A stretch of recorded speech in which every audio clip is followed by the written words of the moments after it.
बंदी छोड़ सतगुरु रामपाल जी परमेश्वर जी की जय हो।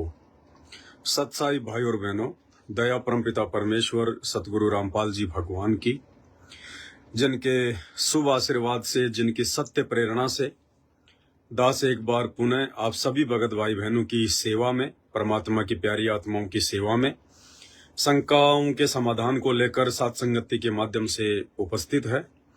सभी भाई बहन लाइव जुड़ जाएं। लाइव जुड़ते ही एक बार वीडियो को ज्यादा से ज्यादा शेयर कर दें सभी जगह, ताकि सभी भगत भाई बहनों तक सूचना पहुंचे। सभी भाई बहन लाइव से जुड़ चुके हैं। उसके बाद मालिक के ज्ञान आधार से कुछ 10-15 शंकाएं हैं भगत भाई बहनों की, जिनको लेकर हम चर्चा करेंगे। तो सभी भाई बहन एक बार शेयर कर दे। दास भी कुछ व्हाट्सएप के ग्रुपों में डाल देता है।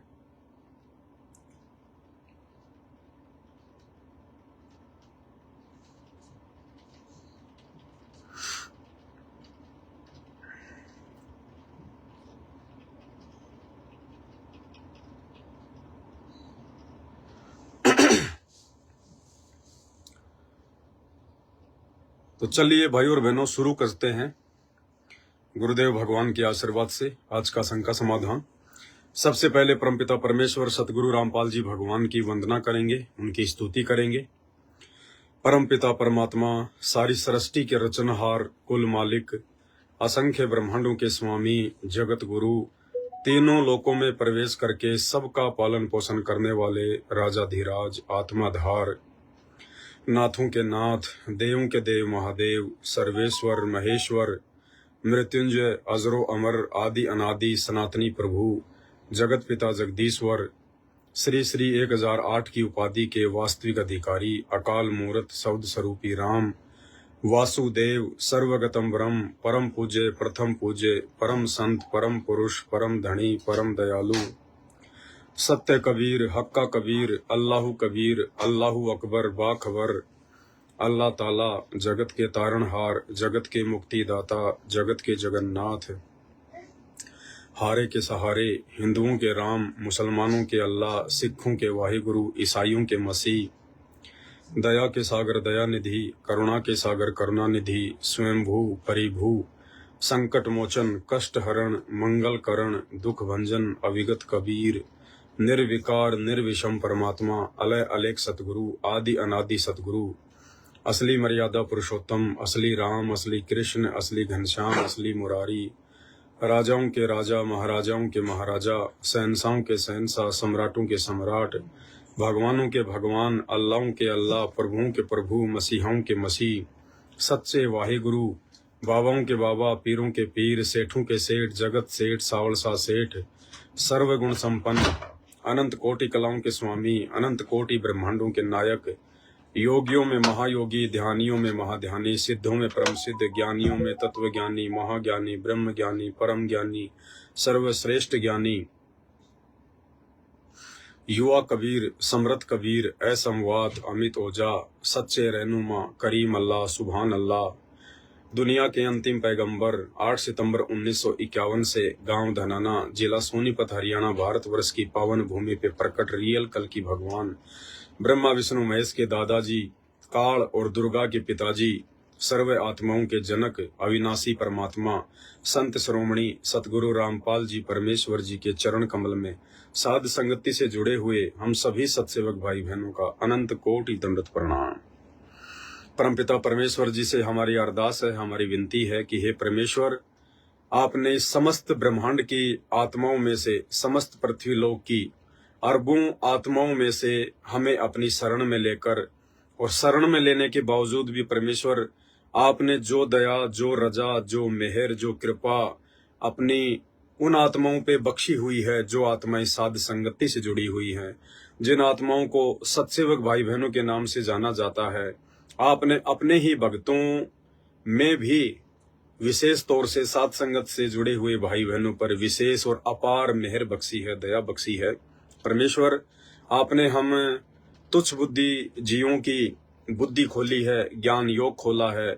आपने हमें वो शक्ति प्रदान की है, वो बुद्धि प्रदान की है कि हम आपके सत्संगों को समझ सकें, हम आपके मिशन को समझ सकें, हम आपके उद्देश्य को समझ सकें और हम अपने मानव जीवन के मकसद को समझकर, ज्ञान को आधार बनाकर, मर्यादाओं में रहकर, गुरु को भगवान मानकर और अपनी संपूर्ण लगन, आस्था, निष्ठा, समर्पण आप जी के चरण कमल में लगाकर इस काल लोक से मुक्ति प्राप्त कर जाएं।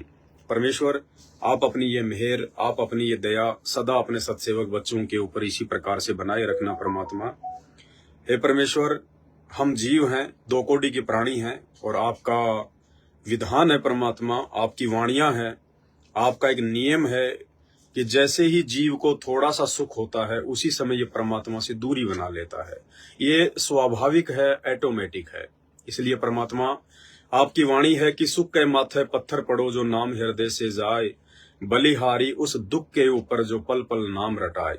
हे परमात्मा, हम सत्सेवकों को आप जी का ज्ञान सुनने के बाद में, आपके ज्ञान को हृदय में समाने के पश्चात, हमें इस नकली दुनिया के किसी भी सुख की, किसी भी भौतिक वस्तु की, किसी भी सांसारिक ऐसी वस्तु की कोई आवश्यकता नहीं है जो भौतिक वस्तु हमें भक्ति से दूर करे। जिस भौतिक वस्तु के कारण हमारे हृदय में, हमारे आत्मा में, हमारे दिल में, हमारे मन में आपके प्रति विश्वास कम हो, श्रद्धा कम हो, परमेश्वर ऐसी वस्तुओं को सदा हमसे दूर रखना परमात्मा और सदैव अपने चरणों में बनाए रखना परमात्मा। हमें अपना मकसद समझ में आ चुका है। हमें आप जी के सतलोक से चलकर धरती पर प्रकट होने का जो मकसद है वो समझ में आ चुका है। इसलिए परमात्मा, हमने केवल मोक्ष चाहिए और मोक्ष की प्राप्ति के लिए परमेश्वर, हम जीवों की आप एक भी ना सुनना। पता नहीं हमारे मन में तो कितनी खरपतवार चलती रहेंगी और कितने प्रकार की सांसारिक और भौतिक वस्तुओं की डिमांड चलती रहेगी, क्योंकि हम जीव हैं परमेश्वर। जिस प्रकार आपने बताया कि माता पिता के साथ बच्चा कहीं मेले में जा रहा है और मेले में उन आकर्षित वस्तुओं को देखकर बच्चा माता पिता की उंगली छुड़ाकर दौड़ लेता है और वो मेले में जो है वो गुम हो जाता है। तो परमेश्वर, हम तो नादान हैं, हम तो उसी बच्चे की तरह हैं आपके सामने। इसलिए परमात्मा, आप हमारी उंगली को, आप हमारे हाथ को परमेश्वर अपने आशीर्वाद रूपी डोरी से सदैव कस कर पकड़ के रखना। हमारी एक ना सुनना परमात्मा। ये मन पता नहीं क्या चाहेगा, ये मन पता नहीं क्या चाहता है, लेकिन परमात्मा आप कहते हैं कि मन के मते न चालियो, मन के मते हजार, ले डूबेगा दरिया में फिर जावे हाथ से छूट। तो परमात्मा, आप इस मन की ना सुनना परमात्मा, हमारी बिल्कुल ना सुनना। हम जिस हालात में रहकर, जिन परिस्थितियों में रहकर सतलोक की प्राप्ति कर सकते हैं, हमें परमात्मा उन्हीं परिस्थितियों में रखना, हमें उन्हीं हालातों में रखना। इस आत्मा की तरफ से कोई शिकायत नहीं होगी, कोई शिकवा नहीं होगा। अगर शिकायतें होंगी तो इस मन की तरफ से होंगी, और ये मन की तरफ से जो शिकायतें होती हैं परमात्मा, वो बकवाद होती हैं। इसलिए परमेश्वर, आप हमारी बकवादों पर ध्यान ना दें, आप हमें सद्बुद्धि दें ताकि हम बकवाद करने से भी बचें और इस आत्मा की जो इच्छा है, जो चाहत है, आप जी के चरणों में सदैव पड़े रहना और मोक्ष की प्राप्ति करना। परमेश्वर, उसी चाहत को आप जी सुनना, उसी को आप अपने हृदय में बैठाना और उसी को परमेश्वर आप जी जो है परिपूर्ण करना। और मालिक, इसी प्रकार से हमें इस काल के जाल से बचाकर, जो काल का जाल वर्तमान में आपकी संगत में फैला हुआ है, आपके खुद के जो कलयुगी बेटा बेटी, भाई बंधु, रिश्तेदार हैं, जो काल के मोहरे बने हुए हैं, जिन्होंने मनमुखी रूप से आश्रम खोल दिए हैं, केवल उन पत्थरों में भगत समाज का पैसा बर्बाद करते जा रहे हैं, भक्तों को राजनीति से जोड़ दिया है, किसी को भी मर्यादा में नहीं छोड़ा है। ये समय वर्तमान का केवल मर्यादाओं में रहकर, गुरु को भगवान मानकर, ज्ञान को आधार बनाकर आप जी को प्रसन्न करने का समय था, अपनी भक्ति करने का समय था। लेकिन इस समय को, इस अनमोल समय को, क्योंकि ये परीक्षा चल रही है, हमारे एक एक पॉइंट आप जी के पास में नोट हो रहे हैं और इन्हीं पॉइंट के माध्यम से हार और जीत का फैसला होगा। तो परमेश्वर, आपने बहुत बड़ी दया बख्शी अपने सत्सेवक बच्चों पर। ना हम इनके आश्रमों में जाते, ना हम इन आश्रमों के निर्माण में किसी प्रकार का सहयोग करते, क्योंकि वर्तमान में जो आश्रम बनाए जा रहे हैं वो आपके ज्ञान आधार के विपरीत है।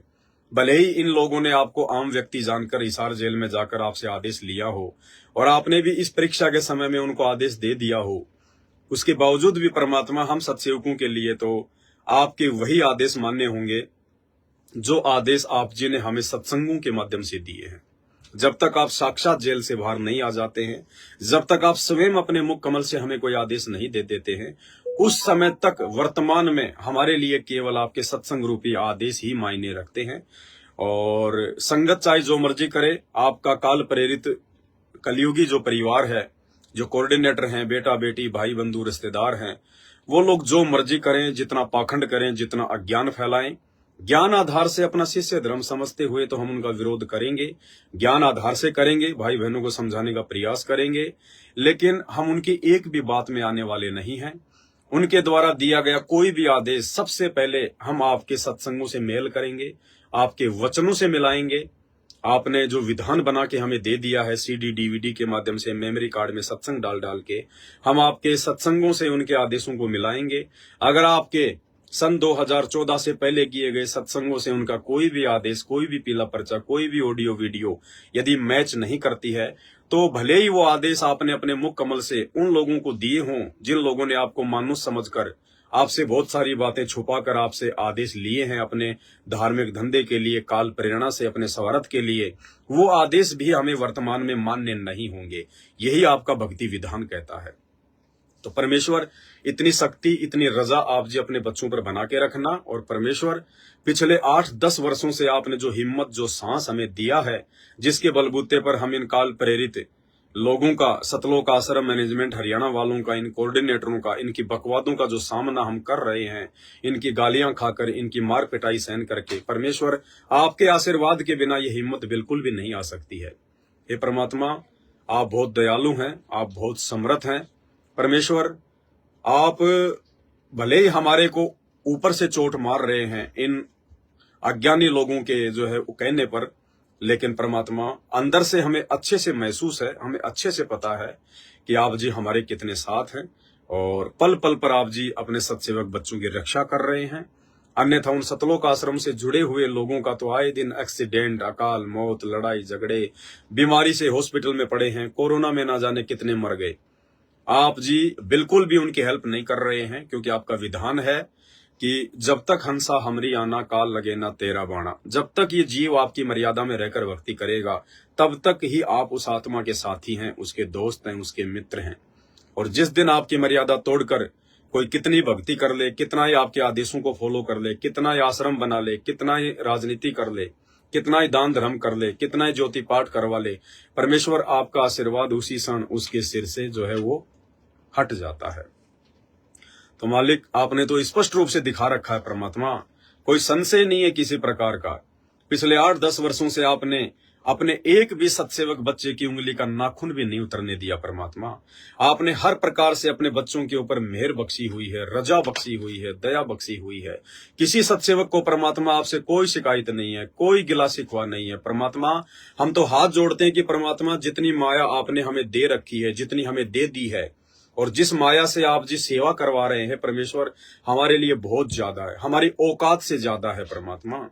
हे बंदी छोड़, आप छप्पर फाड़ दया करते हैं परमेश्वर, आप वास्तव में दयालु हैं परमेश्वर। हमें विश्वास हो चुका है कि इस गंदे लोक में भी यदि आप अपने बच्चों को इतनी मेहर बख्श रहे हैं, इतनी दया कर रहे हैं, जिनके भाग्य में नहीं था उनको छप्पर फाड़ के दे रहे हैं, नए सिरे से आप जी ने जो है उनका भाग्य जो है वो लिख दिया है। हे परमात्मा, इतने सुख हम यहाँ पे एक राजा बनकर भी प्राप्त नहीं कर सकते थे, जो सुख आपने अपनी शरण में लेकर अपने सत्सेवक बच्चों को दे दिए हैं परमेश्वर। सबसे बड़ा सुख आपने हमें बिल्कुल चिंता मुक्त कर दिया है। हमें ना कोई मरने की चिंता है, भले आज ही मौत आ जाए, इसी क्षण मौत आ जाए, हम सत्सेवकों को कोई चिंता नहीं है। जिस मरने से जग डरे, मेरे मन आनंद, कद मरूं कद पाऊं वो पूर्ण परमानंद। आपने बहुत बड़ी रजा बख्शी परमात्मा। आपने हमें रोजी रोटी की समस्याओं से चिंता मुक्त कर दिया है। आपने हमें जन्म मरण की चिंताओं से मुक्त कर दिया है। आपने हमें सांसारिक जो ये पचेड़े हैं, लेना देना, ये करना वो करना, दुनिया भर की निंदा चुगली, राग द्वेष, छल कपट, ईर्ष्या, मिलावट, चोरी जारी, व्यभिचार, रिश्वतखोरी, काला बाजारी, ये परमेश्वर आपने हर प्रकार से हमारे को साफ सुथरा करके अपने ज्ञान से, अपने आशीर्वाद से आपने हम सत्सेवक भाई बहनों को देवताओं से भी उत्तम चरित्र वाला बना दिया है। परमात्मा हमारे चरित्र से ऊपर तो ब्रह्मा विष्णु महेश का चरित्र भी नहीं है। परमात्मा वो भी गलतियां करते हैं, वो कर सकते हैं, लेकिन आपके सत्सेवक बच्चे अपना शीश कटवा लेंगे, लेकिन आपके वचन के विरुद्ध होकर जरा सी गलती भी नहीं करेंगे। परमेश्वर बंदी छोड़, आप बहुत दयालु हैं, बहुत मेहरबान हैं। सबसे बड़ी दयालुता आपकी कि अरबों खरबों की जनसंख्या में से आपने केवल चंद सत्सेवक बच्चों का ही ज्ञान योग खोला, उन्हीं की आपने बुद्धि खोली कि आप इंसान रूप में आए हुए पूर्ण ब्रह्म परमात्मा कबीर साहिब जी को सतगुरु रूप में हम सत्सेवकों ने पहचान लिया है, आपकी पहचान कर ली है।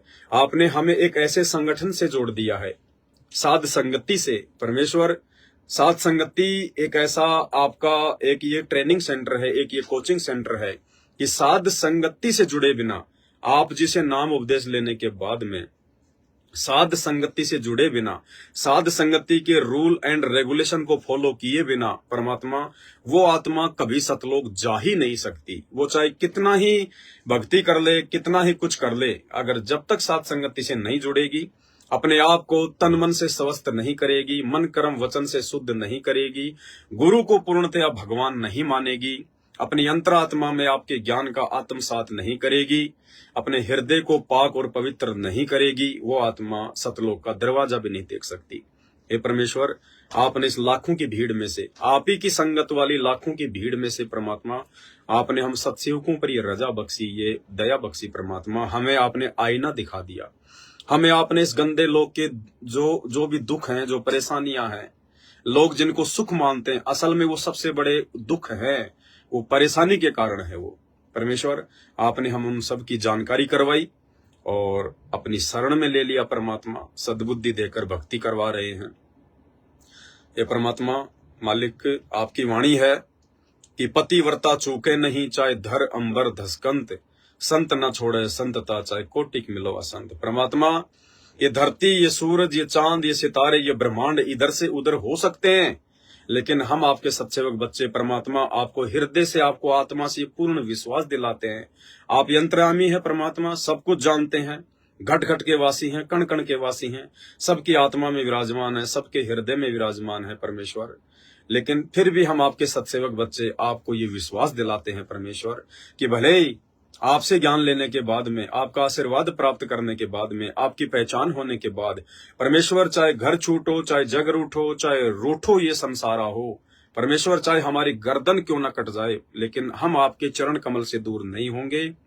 हम आपके प्रत्येक वचन को फॉलो करेंगे परमात्मा, प्रत्येक नियम पे चलेंगे परमेश्वर। हम मन कर्म वचन से आपको किसी भी प्रकार का कोई भी दुख नहीं देंगे।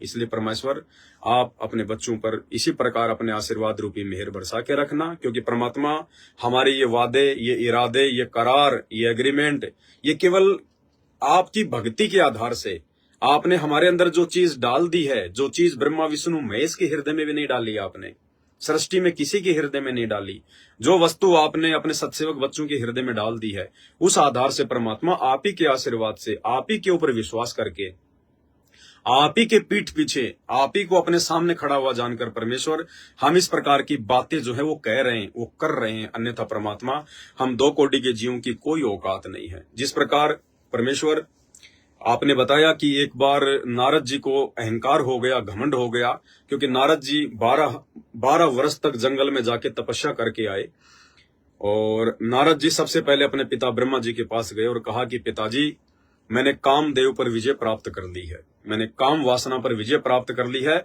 अब मुझे किसी भी प्रकार का भोग विलास का जो चक्कर है मुझे दुखी नहीं कर सकता, परेशान नहीं कर सकता।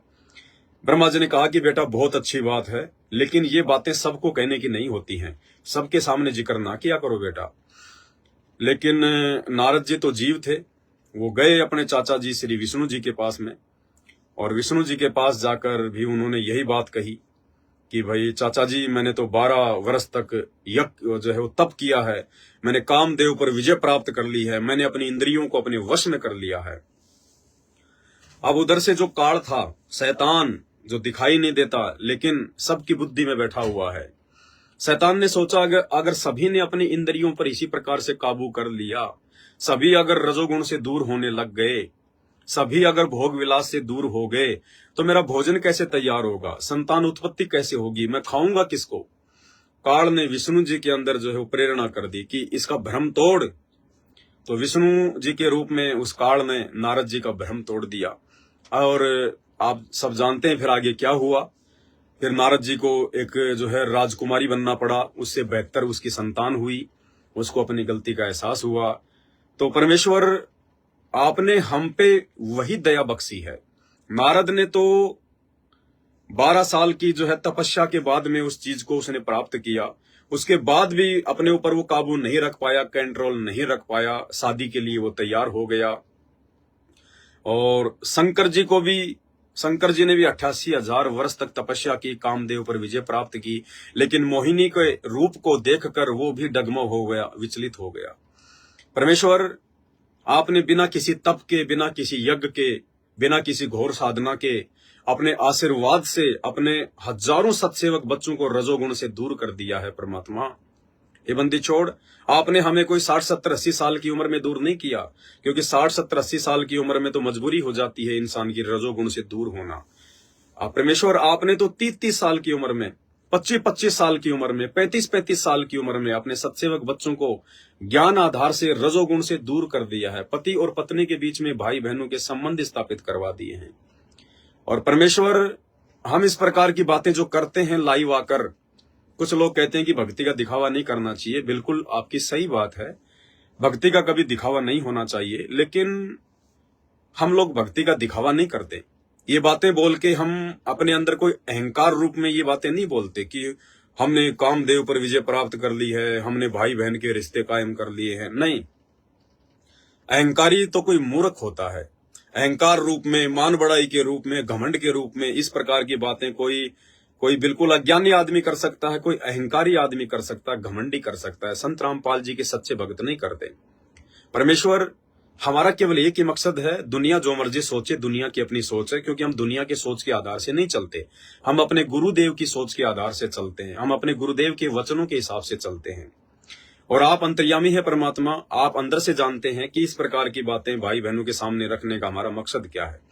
हमारा मकसद केवल हमारे जो अन्य भगत भाई बहन हैं, जो भी साथ संगति से नहीं जुड़े हुए हैं, जो सतलोक आश्रम मैनेजमेंट से जुड़े हुए हैं, हमारा जो मकसद है उन भाई बहनों तक ये बातें पहुंचाने का, उनके अंदर भी इस प्रकार की प्रेरणा करना, उनको भी ये जानकारी मिले, उनको पहुंचे कि परमेश्वर के विधान अनुसार जब तक हम रजोगुण से दूर नहीं होंगे तब तक हम सतगुरु रामपाल जी भगवान का पूर्ण आशीर्वाद प्राप्त नहीं कर सकते।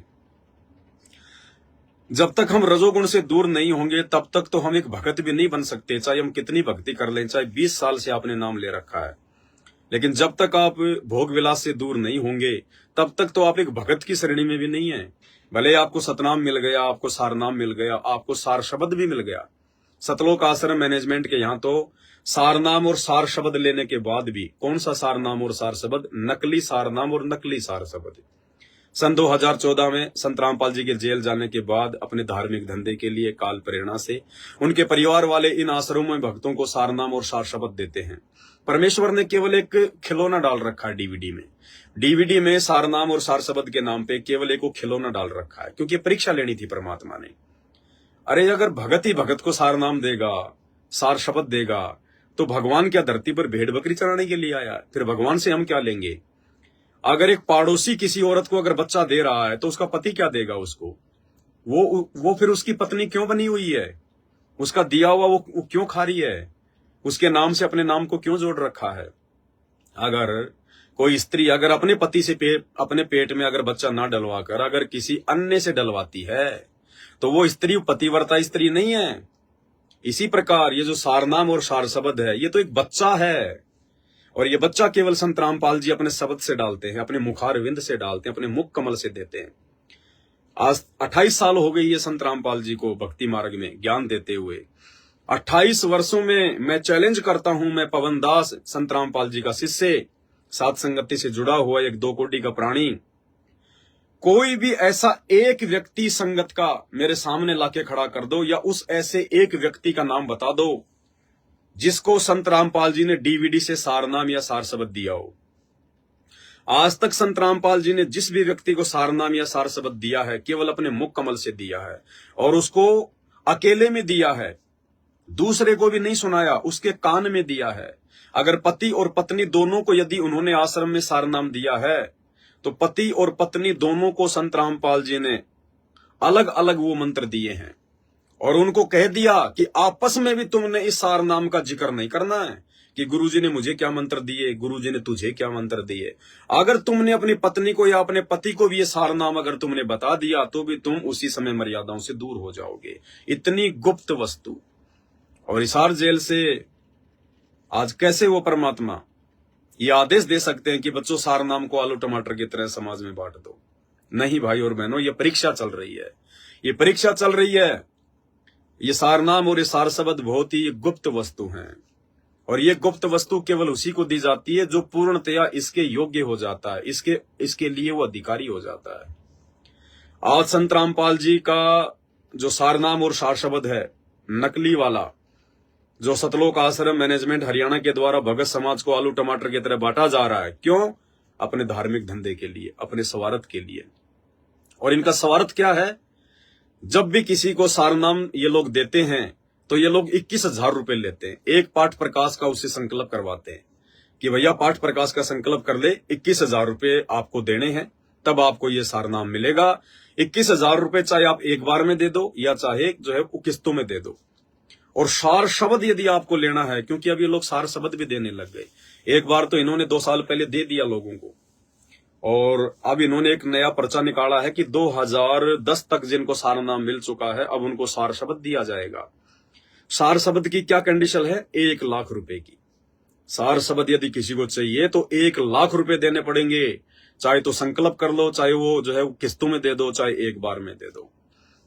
और भाई और बहनों, ये सारनाम और सार शब्द लेने के बाद में, क्योंकि मर्यादा उनकी खंडित हो जाती है, क्योंकि ये परीक्षा चल रही है, जो मंत्र आपका गुरु देने के लिए आता है, जिन मंत्रों को गुरु ने 4 युगों में जो है गुप्त रखा परमात्मा ने, जिन जिन आत्माओं को दिया उनको परमात्मा ने सौगंध दिला दी थी कि आपने इन मंत्रों का कहीं कोई खुलासा नहीं करना है। और ये मंत्र पुण्यात्माओं परमेश्वर उसी आत्मा को देता है, उसी आत्मा को ये सारनाम और सार शब्द दिया जाता है, जो आत्मा इन मंत्रों को लेने के बाद में, जैसे परमात्मा कहते हैं ना कि जो सीप होती है, सीप अगर पानी पीती है तो स्वाति नक्षत्र के समय में आकाश से जो बारिश होती है उसी की बूंद को पीती है। समुद्र में रहती है लेकिन समुद्र का पानी नहीं पीती है। और एक बार जब वो सीप बूंद को अपने मुंह में समा लेती है, उसके बाद वो अपने मुंह को जो है वो बंद कर लेती है और उसी समुद्र में जो है डुबकी लगाने लग जाती है, और उसी बूंद से मोती बनता है, उसी बूंद से। भाई और बहनों, इसी प्रकार संत रामपाल जी ये सारनाम और ये सार शब्द उसी आत्मा को देंगे जो आत्मा एक बार अपने गुरुदेव भगवान के मुख कमल से इन सत मंत्रों को लेने के बाद में सीप की तरह अपने मुंह को बंद कर लेती है। वो अपनी गर्दन कटवा लेगी, मरना मंजूर, लेकिन उन मंत्रों को किसी के सामने बताएगी नहीं, बोलेगी नहीं, खोलेगी नहीं। वो फिर संत रामपाल जी से दूर नहीं हो सकती। और आज देखिए आप, इन सतलोक आश्रमों से सारनाम और सार शब्द लेने के बाद में हर दूसरे तीसरे महीने लोग संत रामपाल जी से टूटकर दूसरे पंथों में जा रहे हैं। उन पंथों में जाने के बाद में वो जो है वो खुलासे कर रहे हैं कि ये है संत रामपाल जी का सार नाम, ये है संत रामपाल जी का सार शब्द। और उन नकली पंथों के जो नकली गुरु हैं वो फिर संत रामपाल जी का मजाक बनाते हैं, उन मंत्रों को लाइव आकर सरेआम लोगों को बताते हैं कि ये है संत रामपाल जी का सार नाम, ये है संत रामपाल जी का सार शब्द। तो संत रामपाल जी कोई बालक नहीं है, वो अंतर्यामी भगवान है। सृष्टि में केवल एक ही अंतर्यामी है, संत रामपाल जी। और उन्हें अच्छे से पता था, अरे ये खाली त्रिकालदर्शी नहीं, ये समस्त कालदर्शी हैं। क्या संत रामपाल जी को इस बात का पता नहीं था कि जिन अनमोल मंत्रों को छुपाते छुपाते परमात्मा 4 युगों से कलयुग की पिछली पीढ़ी तक लाए हैं, जिस अनमोल सार नाम के लिए परमात्मा ने धर्मदास को जिंदा समाधि दे दी। नानक जी को जब परमात्मा ने सार नाम दिया तो उनसे सौगंध निकलवाई। नानक जी मरने को मर गए, लेकिन अपने बच्चों को जयचंद और श्रीचंद को उन्होंने कभी भी सार नाम नहीं बताया। तो संत रामपाल जी कोई बालक थे क्या जो एक 15 रुपए की डीवीडी में सार नाम सार शब्द डाल के और अपने ही परिवार को, जो काल प्रेरित है, जिसके कारण बरवाला कांड हुआ, जिनकी उल्टी हरकतों के कारण आज संत रामपाल जी जेल में बैठे हुए हैं, उन्हीं गुंडे और मनवस लोगों को, काल प्रेरित लोगों को, अपने बेटा बेटी भाई बंधु रिश्तेदार कोऑर्डिनेटरों को क्या संत रामपाल जी एक 15 रुपए की डीवीडी में वो सार नाम और सार शब्द डाल के आलू टमाटर की तरह बांटने के लिए देकर जाएंगे?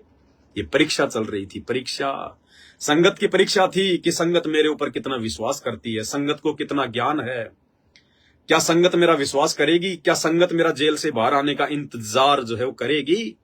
कौन कौन मेरे बच्चे इन मंत्रों के लिए मेरे जेल से बाहर आने का इंतजार करेंगे, और कौन कौन वो अज्ञानी जो 15-15, 20-20 हजार रुपए के चक्कर में अपने जैसे 2 कोड़ी के जीवों से, अपने ही भगत भाई बहनों से ये सार नाम भी ले लेंगे, सार शब्द भी ले लेंगे। भाई और बहनों, जिस आत्मा को संत रामपाल जी ने एक बार सार नाम दे दिया, कौन सा? असली सार नाम, असली सार शब्द। और आज तक संत रामपाल जी ने किसी को भी असली सार नाम और सार शब्द नहीं दिया। उन्होंने सतलोक आश्रमों में भी अपने मुख कमल से जिन जिन लोगों को सार नाम दिया है, वो भी सार नाम असली सार नाम नहीं था। क्योंकि आश्रमों से सार नाम लेकर भी बहुत सारे लोग दूसरे पंथों में जाकर खुलासे कर रहे हैं कि ये है वो सार नाम, ये है वो सार नाम। और वर्तमान में जो डीवीडी से दिया जा रहा है और जो संत रामपाल जी ने अपने मुख कमल से दिया था आश्रमों में, वो दोनों सार नाम सेम है। साबित हो जाता है कि संत रामपाल जी ने अभी तक किसी को भी सार नाम नहीं दिया। क्योंकि सार नाम की सबसे पहली जो कंडीशन है, सबसे पहली वो है भोग विलास से दूर होना, रजोगुण से दूर होना। और परमेश्वर की वाणी है कि भग भोग्या भग उपजय, भग यानी योनि, स्त्री योनि, भग कहते हैं भग भोग्या भग उपजय। जब तक इंसान योनि के सुख में पड़ा रहेगा, झूठे सुख में, भग भोग्या भग उपजय, तब तक वो इंसान बार बार भग से जन्म लेगा। यानी भोग विलास करने वाला इंसान बार बार योनि से ही जन्म लेगा, उसका मोक्ष नहीं हो सकता। भग भोग्या भग उपजय, और भग से बचा न कोई, जो कोई भग से बचे भगत कहा वह सोई। यानी जब तक हम लोग संत रामपाल जी से नाम उपदेश लेने के बाद इस रजोगुण वाली जो है हम इस क्रिया से दूर नहीं हो जाते हैं, तब तक तो हम असल में एक भगत भी नहीं बनते, भगत भी। अब बताइए, जिन लोगों को वर्तमान में इन आश्रमों में सार नाम और सार शब्द दिया जा रहा है, 99% लोग 50-50 साल के हो चुके हैं, कहते हैं हमारे को सार नाम मिल गया, हमारे को सार शब्द मिल गया। और आज भी वो बच्चे पैदा करने की फिराक में हैं कि हमारे बच्चे नहीं हो रहे, हमारे बच्चे पैदा नहीं हो रहे। आज भी वो भक्रिया में लगे हुए हैं, हर प्रकार से कोशिश कर रहे हैं कि एक बेटा या बेटी तो हो ही जाए। और कहते हैं हमने सार नाम ले लिया, हमने सार शब्द ले लिया। खोपड़ी में उनके सफेद बाल आ रहे हैं, बच्चे उनके 30-30 साल के हो रहे हैं, और फिर भी वो जो है पति और पत्नी वाले जो है इस कुकर्म से दूर नहीं है। फिर भी मौका पाते ही कुकर्म जो है वो कर बैठते हैं, फिर भी कहते हैं हमने सार नाम ले लिया, हमने सार शब्द ले लिया। तो भाई और बहनों, वो परमात्मा है, वो कोई बालक नहीं है, कोई बच्चा नहीं है। और संत जब परीक्षा लेता है तो ऐसी परीक्षा होती है। 99% आत्माओं के समझ में नहीं आता कि ये क्या खेल चल रहा है, जबकि परीक्षा बहुत साधारण होती है, बहुत ही नॉर्मल परीक्षा होती है परमात्मा की। बस थोड़ा सा ज्ञान को आधार बनाने की और गुरुदेव भगवान से प्रार्थना करने की जरूरत है। अब जैसे 650 साल पहले परमात्मा ने क्या परीक्षा ली, सैकड़ों साल तक परमात्मा ने ज्ञान दिया, 100 साल, और 100 साल ज्ञान देने के बाद भगवान ने क्या परीक्षा ली?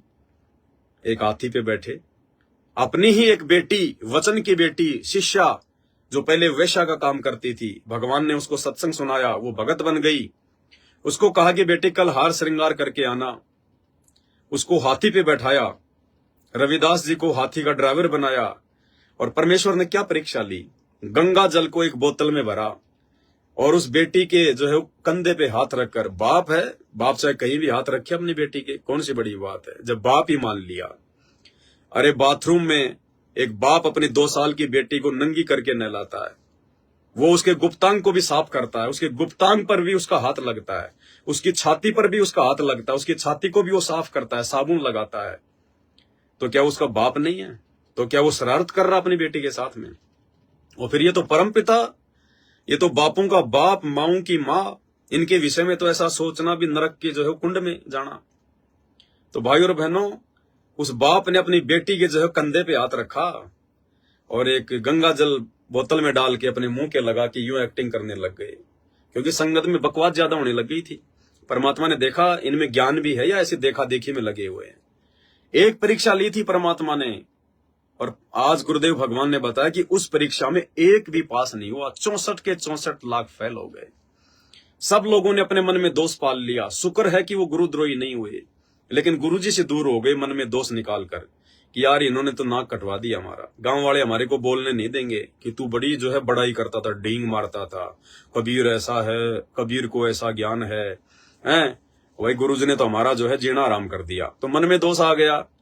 उन लोगों ने ये नहीं सोचा, अरे 100 साल से जो महापुरुष तुम लोगों की शराब छुड़वा रहा है, तुम लोगों से कुकर्म छुड़वा रहा है, ये कुकर्म करने वाले इन हाथों को उन्होंने यूं जोड़ना सिखाया, सत साहेब सत साहेब। कुकर्म करने वाले हाथों से दान धर्म करना सिखाया, परोपकार करना सिखाया, सेवा करनी सिखाई, इन हाथों से माला पकड़नी सिखाई। उस परमात्मा ने लोगों की शराब छुड़वाई, बीड़ी गुटखा छुड़वाई, तमाकू छुड़वाई, कुकर्म छुड़वाए।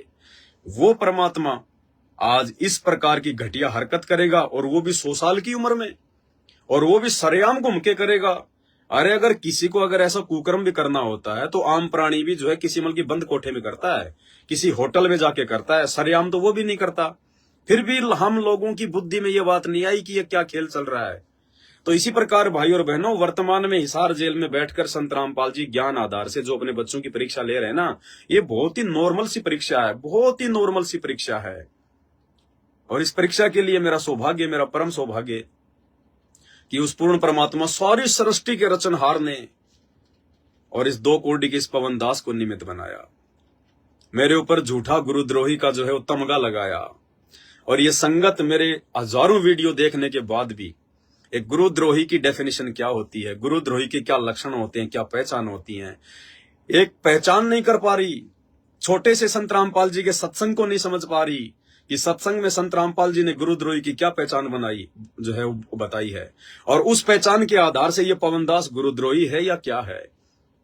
अरे गुरुद्रोही की पहचान नहीं कर पा रही, और जिसके ऊपर देशद्रोही का मुकदमा लगा हुआ संत रामपाल जी के ऊपर, उनको क्या खाक पहचानेगी ये संगत?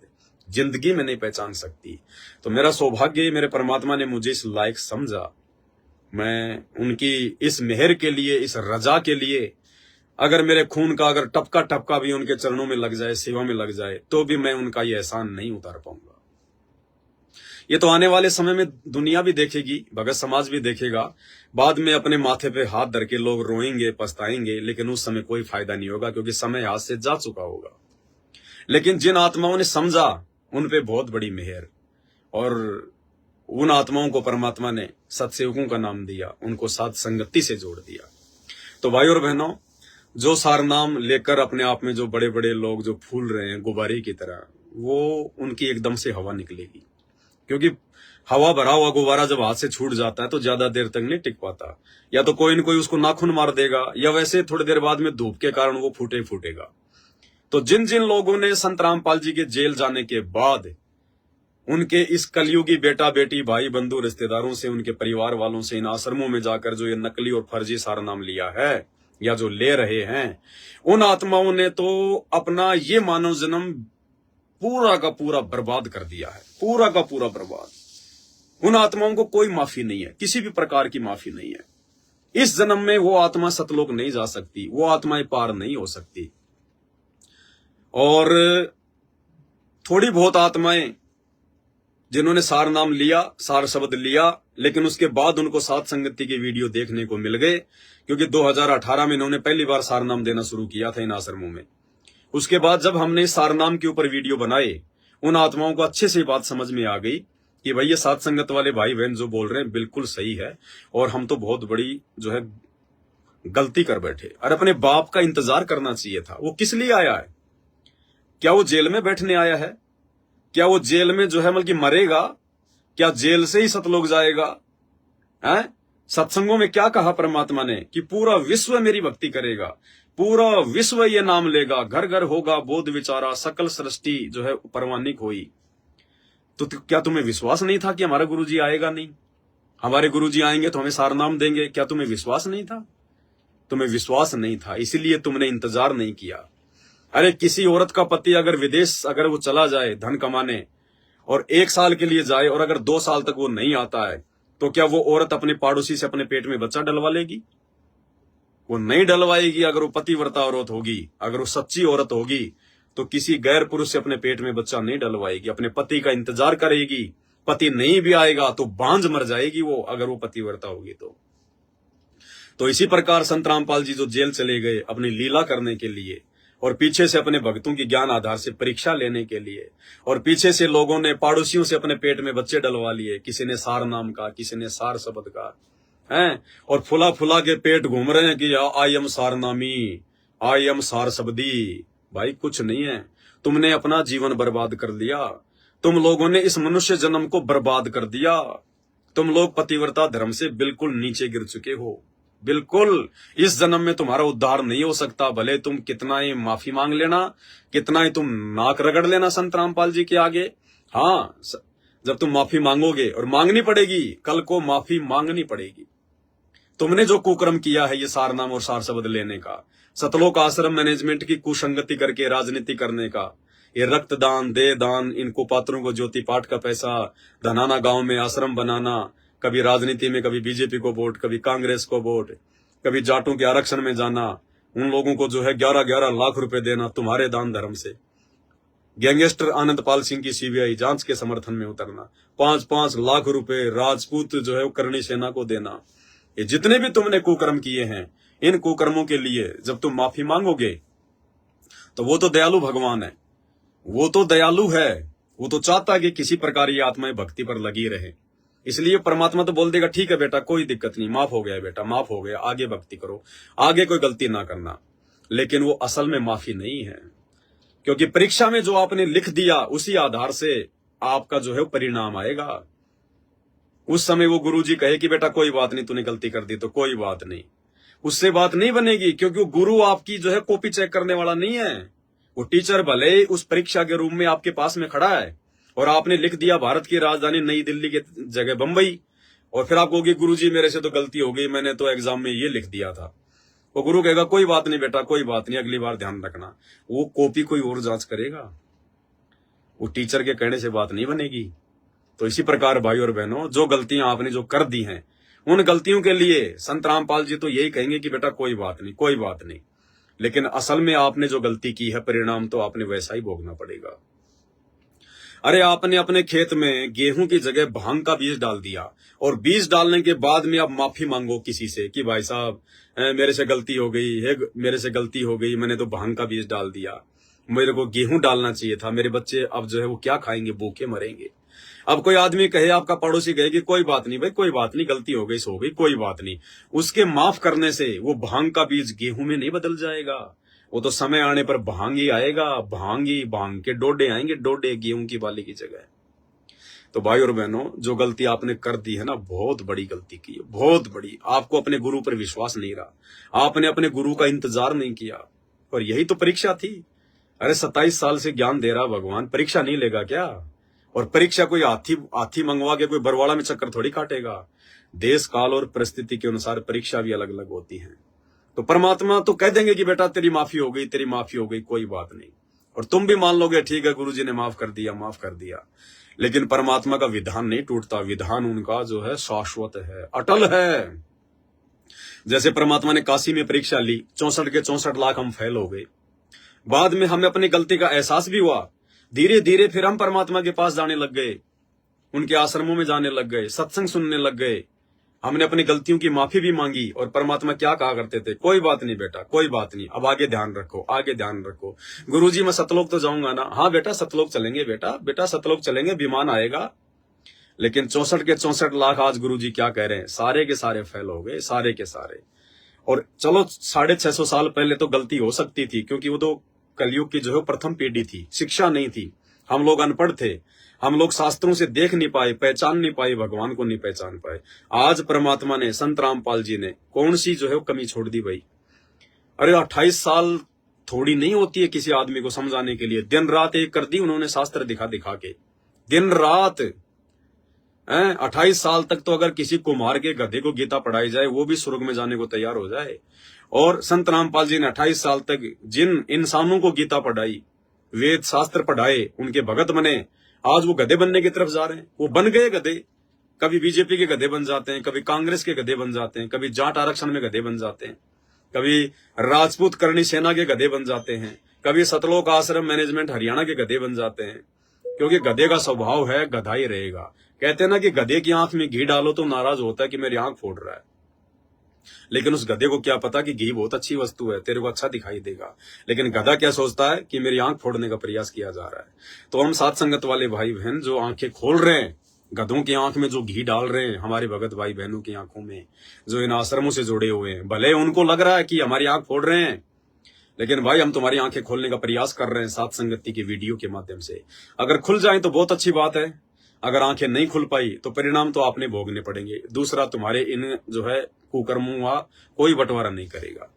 तो भाई और बहनों, उस सार नाम के योग्य उस सार शब्द के योग्य सतगुरु रामपाल जी अपने सत्सेवक बच्चों को बना रहे हैं। हम कर रहे हैं इंतजार अपने भगवान का, हम सत्सेवकों को इंतजार है। हमने विश्वास किया है, हम नहीं गए इनके फर्जी आश्रमों में, हम नहीं जाते इनके इन कुसंगों में जहां पे सत्संगों के बहाने राजनेताओं को वोट डलवाने की बात कही जाती है, जहां पे सत्संगों के बहाने ज्योति पाठ के नाम पे भक्तों को लूटा जाता है। हम नहीं जाते इनके फर्जी आश्रमों में। हमने ज्ञान आधार से अपने घर को ही आश्रम बना लिया, हमने अपने घर पर ही अपने गुरुदेव भगवान को विराजमान कर लिया। मोको कहां ढूंढे रे बंदे, मैं तो तेरे पास में, घट ही में गंगा, घट ही में जमुना, घट ही में जगदीश सतगुरु तारेंगे। हमने अपने घर को ही आश्रम बना लिया, अपने घर पर ही गुरुदेव भगवान को विराजमान कर लिया, घर पर ही गुरुदेव भगवान की आरती करते हैं, उनके मंत्र करते हैं, उनके सत्संग सुनते हैं, उनकी मर्यादा निभाते हैं। हम कहीं धक्के नहीं खाते। हमको नहीं चाहिए इन लोगों का ये फर्जी सार नाम, हमको नहीं चाहिए इन लोगों का फर्जी सार शब्द। हमें इंतजार है अपने गुरुदेव भगवान का। हम पतिव्रता आत्माएं हैं, हम अपने पति से ही सार नाम लेंगे, अपने पति से ही सार शब्द लेंगे। हम अगर हमारी शादी अगर संत रामपाल जी से हुई है, शादी का मतलब आध्यात्मिक क्षेत्र में हमने संत रामपाल जी से नाम लिया है, तो हम संत रामपाल जी से ही शब्द लेंगे, संत रामपाल जी से ही सार नाम लेंगे। कोई दिक्कत नहीं, वो परमेश्वर है, उसकी लीला अपरंपार है, उसकी महिमा अपरंपार है। जरूरी नहीं है कि वो परमेश्वर कौन सा जो है रास्ता अपनाएगा, कौन सा वो तरीका अपनाएगा। वो परमेश्वर सोपन में आके भी सार नाम दे देगा, सार शब्द दे देगा। वो अंतर्यामी है, अनंत कोटि कलाओं का स्वामी है, कहीं भी जो है वो प्रकट होके सार नाम दे देगा, सार शब्द दे देगा। हमें कोई दिक्कत नहीं है कि संत रामपाल जी जेल से बाहर आए या ना आए, उनकी मर्जी, उनकी मौज, वो अपनी लीला कर रहे हैं। ना जाने कब अपनी लीला को समेटेंगे, कब अपनी माया को समेटेंगे, कब बाहर आएंगे, हमें कोई दिक्कत नहीं है। हम तो उनके आश्रित हैं। वो आज भी हमारे साथ में है, पहले भी हमारे साथ में था, आगे भी हमारे साथ में रहेगा। उनकी मर्जी, उनकी मौज, वो चाहे तो आज आ जाए जेल से, चाहे तो 100 साल भी ना आए। हमें इस बात का कोई दुख नहीं है, कोई तकलीफ नहीं है। हमें चिंता केवल एक ही बात की रहती है कि उन्होंने हमें जो मार्ग दिखा दिया, उन्होंने हमें जो रास्ता बता दिया, हम कहीं उस रास्ते से ना भटक जाएं। जो मर्यादा, जो नियम उन्होंने बता दिए, वो नियम और मर्यादाओं में कोई त्रुटि ना हो जाए। बाकी काम परमात्मा का है, वो कब नाम देगा, कब सार नाम देगा, कर सार शब्द देगा। ये जरूरी थोड़ी है कि गुरुजी जेल से बाहर नहीं आएंगे तो भक्तों को जो है वो सार नाम नहीं देंगे या सार शब्द नहीं देंगे, या गुरुजी जेल से बाहर नहीं आए तो भक्तों का मोक्ष नहीं होगा। नहीं, ये हम लोगों की छोटी सोच है, ये अज्ञान की कमी है। ये परमात्मा वर्तमान में कोई हिसार जेल में थोड़ी बैठा हुआ है, एक रूप में सतलोक में बैठा हुआ है, एक रूप में देवताओं के पास बैठ के ज्ञान समझा रहा है, एक रूप में पताल लोक में ज्ञान समझा रहा है, अनंत रूप बना के अनंत ब्रह्मांडों में इस समय वो अपने भक्तों को जो है सृष्टि रचना सुना रहा है, ज्ञान बता रहा है।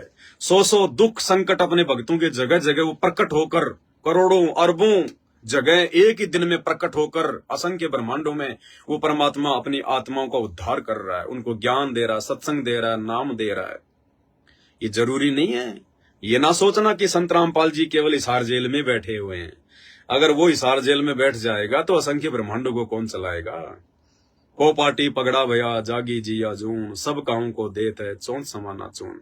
इस संसार में सकल सृष्टि में समस्त जीवों का 84 लाख योनियों के प्राणियों का वो परमेश्वर पेट भर रहा है। अरे वो भगवान जेल में बैठ गया तो ब्रह्मांड कौन चलाएगा। ये तो हमारी छोटी सोच है। ये परमात्मा ऐसी लीला करता है। वर्तमान में ये परमात्मा स्वर्ग में भी बैठा है, महास्वर्ग में भी बैठा है। वहां भी क्या पता परमात्मा इसी प्रकार की कोई लीला कर रहा हो, कोई जेल में बैठने की। और वो प्राणी भी यही सोच रहे हैं कि गुरुजी तो जेल में बैठे हैं, परमात्मा तो जेल में बैठे हैं। और इस धरती पर हम सोच रहे हैं कि गुरुजी तो जेल में बैठे हैं, गुरुजी तो जेल में बैठे हैं। और सतलोक वाली आत्माएं रोज उस परमात्मा के सतलोक में दर्शन कर रही हैं कि ये बैठे परमात्मा संत रामपाल जी, ये बैठे परमेश्वर संत रामपाल जी। भाई और बहनों, ये मालिक है। जिस प्रकार परमात्मा ने बताया कि 650 साल पहले हिंदुस्तान की, जिस समय हिंदुस्तान में बांग्लादेश, नेपाल, भूटान, इराक, ईरान, पूर्वी और पश्चिमी पाकिस्तान का हिस्सा, ये बलूचिस्तान, अफगानिस्तान, काबुल, कंधार, ये सब हिंदुस्तान का हिस्सा था। बाद में टूट टूट के अलग हो गया। और उस समय इतना विस्तार, और 4 करोड़ जनसंख्या थी टोटल, 4 करोड़।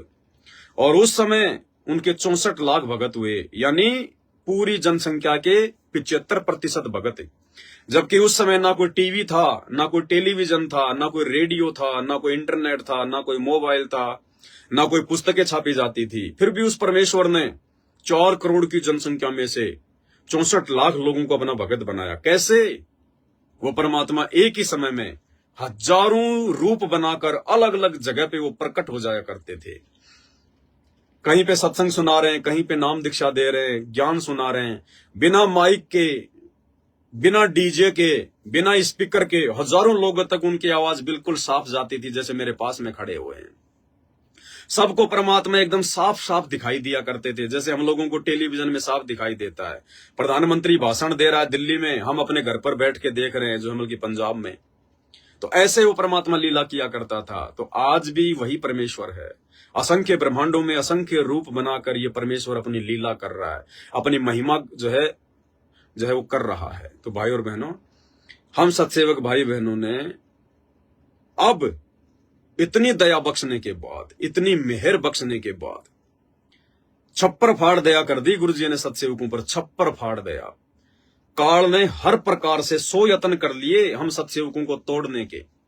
झूठे मुकदमे करवाकर, मार पिटाई लगवाकर, गालियां निकलवाकर, धमकियां निकलवाकर, गुरुद्रोही कहलवाकर, हर प्रकार से संगत से बाहर करवाकर, हमारा हर प्रकार से मनोबल तोड़कर इस काल ने 100 यत्न कर लिए।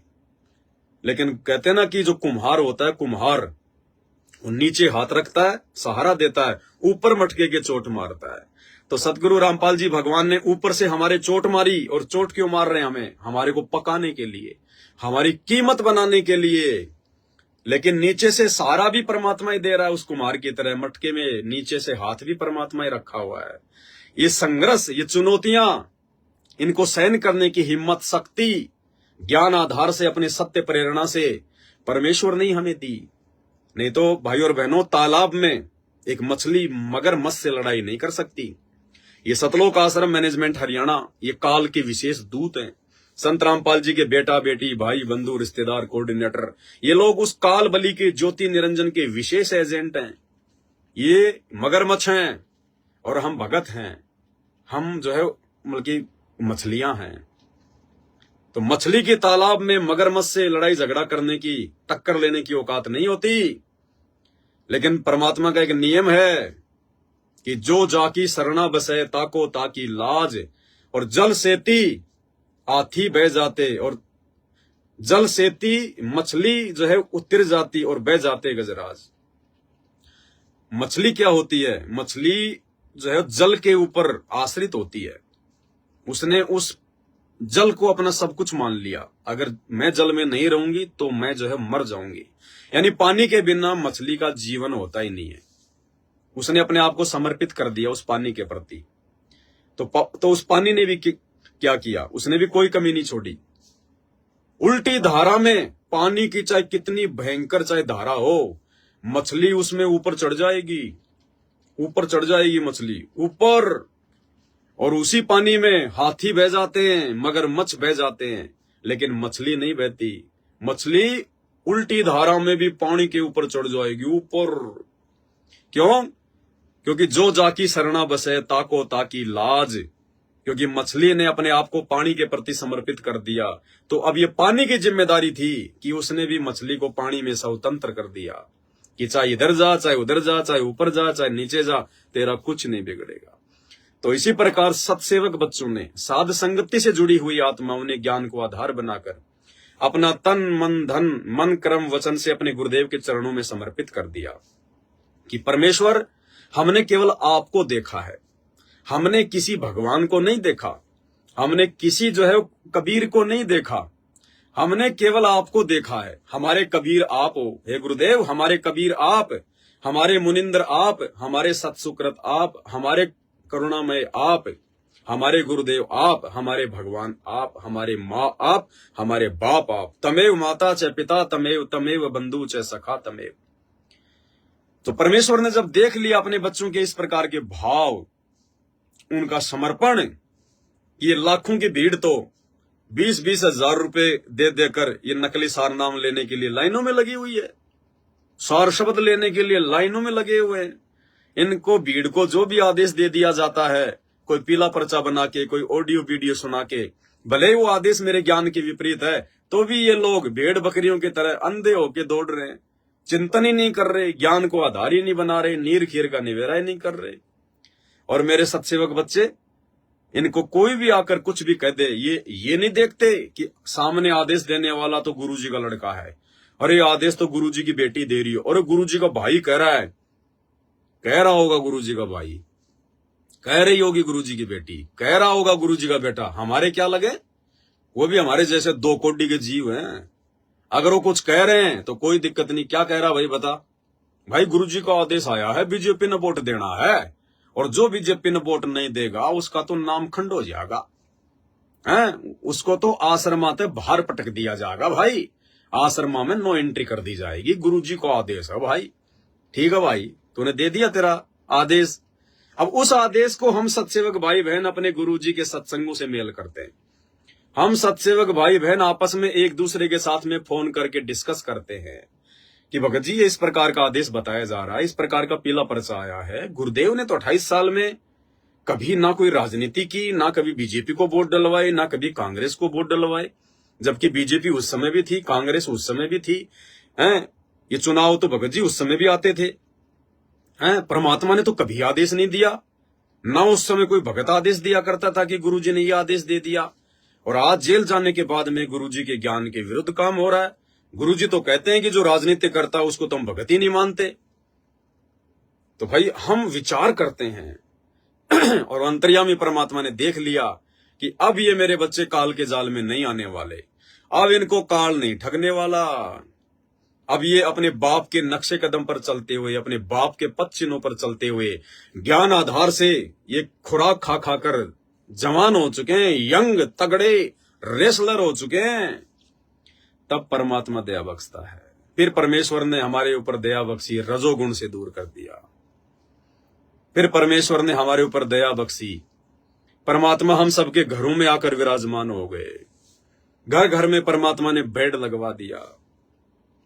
फिर परमेश्वर ने हम पे दया बख्शी, ना रिश्तेदारी में किसी ब्याह शादी फंक्शन में जाना, ना भात छुचक में जाना, ना किसी की ब्याह शादी जन्मदिन में लड्डू पकोड़े खाने जाने। दया बख्शी परमात्मा ने घर घर में पाठ प्रकाश की वाणियां भिजवा दी। सबको परमात्मा ने सद्बुद्धि दी। सुबह 5 बजे उठकर अपना नित्य नियम, दोपहर को 12 से 2 के बीच में रमेणी, शाम को संध्या काल के समय संध्या आरती। हर प्रकार से परमात्मा जो उनकी भक्ति विधान है उसमें चला रहे हैं। समय पे हम लोग सत्संग भी सुनते हैं, आरती भी करते हैं, मंत्र भी करते हैं। जगत के लोगों के सामने ज्यादा उठना बैठना, ज्यादा बोलचाल, ज्यादा भाईचारा हम नहीं निभाते। साधु सेती मस्करी, चोरा नाल खुशहाल, मल अखाड़ा जीतेंगे युगन युगन के माल। दुनिया सेती दोस्ती, पड़े भजन में भंग, एका एकी राम से या साधु के संग। कबीरा ता जाइए रह संतन की प्रीत, इष्ट मिले और मन मिले, मिले सकल रसरीत। परमेश्वर ने अपनी इन वाणियों पे हमें चलाया और आज छप्पर फाड़ दिया परमात्मा ने, छप्पर फाड़। परमेश्वर ने धो मांझ के हम सत्सेवकों को सार नाम के योग्य बनाया। बना रहे हैं परमात्मा। जो भी कमी होगी अपने हिसार जेल से बाहर आने तक पूरी कमी को धो मांझ कर साफ करवा देंगे साध संगति के माध्यम से। और जैसे ही गुरुदेव भगवान आएंगे, एक सत्संग में क्या कहा था परमात्मा ने कि बच्चों आने वाले समय में 1 साल के अंदर अंदर ये प्रथम नाम, सतनाम और सार नाम भी दे दिया जाएगा। वो क्या संकेत था परमात्मा का कि आने वाले समय में जब मैं लीला करूंगा, हिसार जेल में जाकर बैठूंगा और मेरे मार्ग में जो गंदगी होगी वो सारी की सारी जो गंदगी है साफ हो चुकी होगी। मेरे परिवार वाले, ये कोऑर्डिनेटर, ये मनमुखी लोग, ये सब इनके अज्ञान का, इनके पाखंड का जेल वाली लीला के दौरान सबके सामने काला चिट्ठा आ जाएगा कि मुझे किसने समझा, अपने गुरुदेव को जो है वो किसने समझा, ज्ञान को आधार जो है वो किसने बनाया, कौन मेरी गैर हाजिरी में मेरी भक्ति करेगा, मेरे मार्ग पे चलेगा। भाई वर्तमान में ये समझ लो गुरुजी जेल में बैठे तो ये समझ लो गुरुजी सतलोक गए। अब आप उनके मार्ग पे कैसे चलोगे, कैसे आप उनके नियमों पे चलोगे? बस वही तो देख रहा है वो परमात्मा। वो परमात्मा हिसार की छोटी जेल में बैठ के आप और हम जो इस काल की 21 ब्रह्मांड रूपी जो इस बड़ी जेल में है, वो परमात्मा वह बैठ के यही तो देख रहा है कि मान लो 2014 बरवाला कांड के बाद में तुम्हारा गुरु सतलोक चला गया, अब पीछे से तुम कैसे मेरे मार्ग पे चलते? अगर मैं परमानेंट ही चला जाता तो तुम तो सत्यानाश कर देते मेरे भक्ति मार्ग का। जब आज ही मेरे रहते सहते, मेरे जेल में रहते सहते तुमने मेरे ज्ञान के विरुद्ध सारे कुकर्म कर डाले, बीजेपी, कांग्रेस, आरक्षणबाजी, गुंडों की सीबीआई जांच, रक्तदान, देहदान, ज्योति पाठ के नाम पे पैसा लूटना, सार शब्द सार नाम पे लूट मचाना, आए दिन भगत समाज को भक्ति ना करके उल्टे सीधे कामों में लगाए रखना। आज वहां विशाल सत्संग है, आज वहां विशाल सत्संग है। अरे क्या करेंगे विशाल सत्संग में जाके? विशाल सत्संग में कोई संत रामपाल जी स्वयं आ रहे हैं क्या? अरे उन विशाल सत्संग में क्या होगा है? वही डीवीडी पे, वही टेलीविजन पे 1 घंटे का सत्संग चला दिया जाएगा। अरे तुम विशाल सत्संग में जाओगे, आओगे, 2 घंटे 4 घंटे बर्बाद करोगे, अपना डीजल पेट्रोल फूकोगे हैं? अरे वहां इतनी सारी भीड़ होगी, वहां कोई बच्चा रो रहा है, कोई औरतें बात कर रही हैं, कोई खाना खा रहा है, कोई चाय पी रहा है, पू पा पी पा हो रही है, तुम वहां पे सत्संग सुनोगे? अरे जो विशाल सत्संग सुनने के लिए तुम जा रहे हो और तुम्हारे को छोटा सा भी सत्संग वहां पे सुनने को नहीं मिलेगा, तुम्हारी समझ में नहीं आएगा। वो सत्संग जो तुम आने जाने में समय बर्बाद करोगे, इतने में तो अपने घर पे बैठकर अपना मकान अंदर से बंद करके चिड़िया की भी आवाज नहीं आएगी, शांति से बैठ के सुनो कि गुरुदेव क्या कह रहे हैं। विशाल सत्संग, आधा घंटे सत्संग चला के और फिर कहेंगे भाई गुरुजी का आदेश आ गया, बीजेपी को वोट डालना है। ये था उनका विशाल सत्संग, ये है उनका विशाल सत्संग। टोटल काल प्रेरित, टोटल काल के दूत गुरुजी के परिवार वाले, बेटा बेटी, भाई बंधु, रिश्तेदार, ये कोऑर्डिनेटर, इनका केवल एक ही मकसद है काल प्रेरणा से कि संत रामपाल जी की सारी संगत को मेरी गोद में बैठा दो, बस मेरा आहार बना दो। भाई ये सत्सेवक चक्कर में नहीं आने वाले। भाई हमारे विशाल सत्संग तो हमारे घर पे हमारे गुरुजी ने दे रखे हैं, मेमोरी कार्ड में, टेलीविजन पे, मोबाइल में, यूट्यूब पे बहुत विशाल सत्संग पड़े उनके। भाई जिसने सुनना होगा वो अपने घर पे सुन लेगा, जिसने बकवाद करनी होगी वो चाहे कहीं जाके कर लो। तो भाई और बहनों, परमात्मा योग्य बना रहे हैं अपने सत्सेवक बच्चों को, हर प्रकार से धो मांझ के साफ सुथरा करके। परमात्मा ने शारीरिक रूप से भी अपने बच्चों को शुद्ध करना है, आत्मिक रूप से भी अपने बच्चों को जो है वो शुद्ध करना है, और ज्ञान से भी परमात्मा ने अपने बच्चों को जो है वो दृढ़ बनाना है। उसके लिए परमात्मा ने ये 7 संगतियों की दया बख्शी। हीरे मोती लाल परमात्मा ने छांट छांट के उस लाखों की भीड़ में से परमेश्वर ने जोड़ दिए इधर। तो अब आने के बाद में इन आत्माओं को, जो आत्माएं जो संकल्प नाम दीक्षा ली हुई है, 7 संगति से जुड़े हुए हैं, आते ही परमात्मा नाम की दया कर देगा। 4 महीने बाद में सतनाम दे देगा, और फिर 6 महीने के अंदर अंदर परमात्मा उनको सार नाम दे देगा, सार शब्द दे देगा। इसलिए परमात्मा ने ये लीला रची है पूरी, ये खेल खेला है परमात्मा ने कि पहले मैं छांट तो लूं कि मेरे हैं कितने एक, अरे कोयल के बच्चे हैं कितने और कौवे के कितने घुसे हुए हैं। ये छटनी करने के लिए वो हिसार जेल में जाके बैठा है कि मैं अब कुछ नहीं बोलूंगा, मैं अब कुछ नहीं कहूंगा। ये परीक्षा का समय है, जो मैंने इनको ज्ञान दिया है उस आधार से इनको परीक्षा देनी पड़ेगी। अरे ये गलती तो एक छोटा सा मास्टर भी नहीं करता।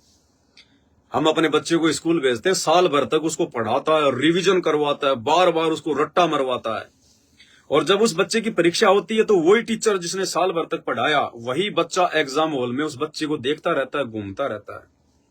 और क्वेश्चन आ गया कि भारत की राजधानी नई दिल्ली, भारत की राजधानी क्या है, नीचे 4 ऑप्शन आ गए और वो बच्चा लिख रहा है कि भारत की राजधानी बंबई। वो टीचर देख भी रहा है लेकिन वो टीचर कुछ नहीं कहता, कुछ नहीं कहता वो टीचर, क्योंकि उसको पता है कि ये परीक्षा का समय चल रहा है। इस समय इस बच्चे ने मेरे द्वारा सीखे गए ज्ञान के आधार से लिखना है। और यदि कोई टीचर उस परीक्षा के समय अगर बच्चे की हेल्प करता है, मदद करता है, तो वो टीचर नहीं है, वो दुश्मन है, उसका दुश्मन। और उस बच्चे को भी इस बात का अच्छे से पता है। वो बच्चा जो एग्जाम दे रहा है और उसको कोई बात समझ में भी नहीं आ रही और वो टीचर भी वही खड़ा है जिस टीचर ने उसी बात को सैकड़ों बार उसको समझाया। वो बच्चा भी नहीं पूछेगा, वो बच्चा भी परीक्षा के समय अपने टीचर से कोई सवाल जवाब नहीं करता, क्योंकि उस बच्चे को पता है कि मेरी परीक्षा चल रही है। अगर मैं पूछूंगा तो भी ये टीचर मुझे नहीं बताएगा। तो भाई और बहनों, वर्तमान में परीक्षा चल रही है। 28 साल से संत रामपाल जी ने ज्ञान दिया, सैकड़ों बार सृष्टि रचना बताई, सैकड़ों बार कहानी किस्से बताए, क्या सही है क्या गलत है, काल हमारे को कैसे ठगेगा, कहां ठगेगा, भक्ति मार्ग में तुम्हें कौन से कार्य करने चाहिए, कौन से कार्य नहीं करने चाहिए, किस पर तुम्हारे को विश्वास करना चाहिए, अपने गुरु पर या अपने गुरु के परिवार पर, आंख बंद करके चलना चाहिए या कैसे चलना चाहिए। टीचर ने 28 साल तक ज्ञान दिया। 2014 से हमारी परीक्षा शुरू हो गई, टीचर जाके जेल में बैठ गया। अब यदि कोई बच्चा यदि टीचर के पास में कोई प्रार्थना भेजता है हिसार जेल में, या कोई प्रार्थना लगवाता है सतलोक आश्रम के नंबरों पर कि भगत जी मेरी ये प्रार्थना मेरी गुरु जी तक पहुंचा दो, मेरी ये प्रार्थना गुरु जी तक पहुंचा दो, तो वो बच्चा नहीं, वो मूर्ख है, मूर्ख है। अरे परीक्षा चल रही है नालायक, ज्ञान को आधार बना, सत्संग सुन, अपने समस्याओं का खुद समाधान कर। टीचर के पास में भेजने से कोई फायदा नहीं है और ना ही वो टीचर बताएगा परीक्षा के समय में। अगर टीचर ने बता दिया तो फिर वो परीक्षा काहे की, फिर तो ड्रामा है, ढोंग है, पाखंड है। तो भाई ये परीक्षा चल रही है और इस समय ऐसा ही हो रहा है। संत रामपाल जी हिसार जेल से किसी को कोई आदेश नहीं दे रहे, ना बीजेपी को वोट डालने के, ना कांग्रेस को वोट डालने के, ना धनाना में आश्रम बनाने के, ना जगह जगह आश्रम बनाने के, ना स्टेडियम बनाने के, ना गुंडों की सीबीआई जांच करवाने के, ना जाट आरक्षण के, ना रक्तदान के, ना देहदान के, ना पाखंड के। परीक्षा चल रही है। परीक्षा के समय जो मूर्ख बच्चे हैं, जो अज्ञानी बच्चे हैं, उनके बेटा बेटी भाई बंधु रिश्तेदार, वो जाकर उनसे सवाल करते हैं, क्योंकि सत्संग ढंग से सुने नहीं, दिमाग में उनकी बातें आई नहीं। वो उस परीक्षा के समय में अपनी मूर्खता का परिचय देते हुए गुरु को मानुस मानकर वो जाकर उनसे बातें करते हैं कि गुरु जी, हाँ भाई, क्योंकि मिलाई तो होती है, जो ब्लड रिलेशन वाले हैं वो मिल सकते हैं गुरु जी से, वकील मिल सकते हैं, तो वकीलों को तो अपनी वकालत से मतलब है।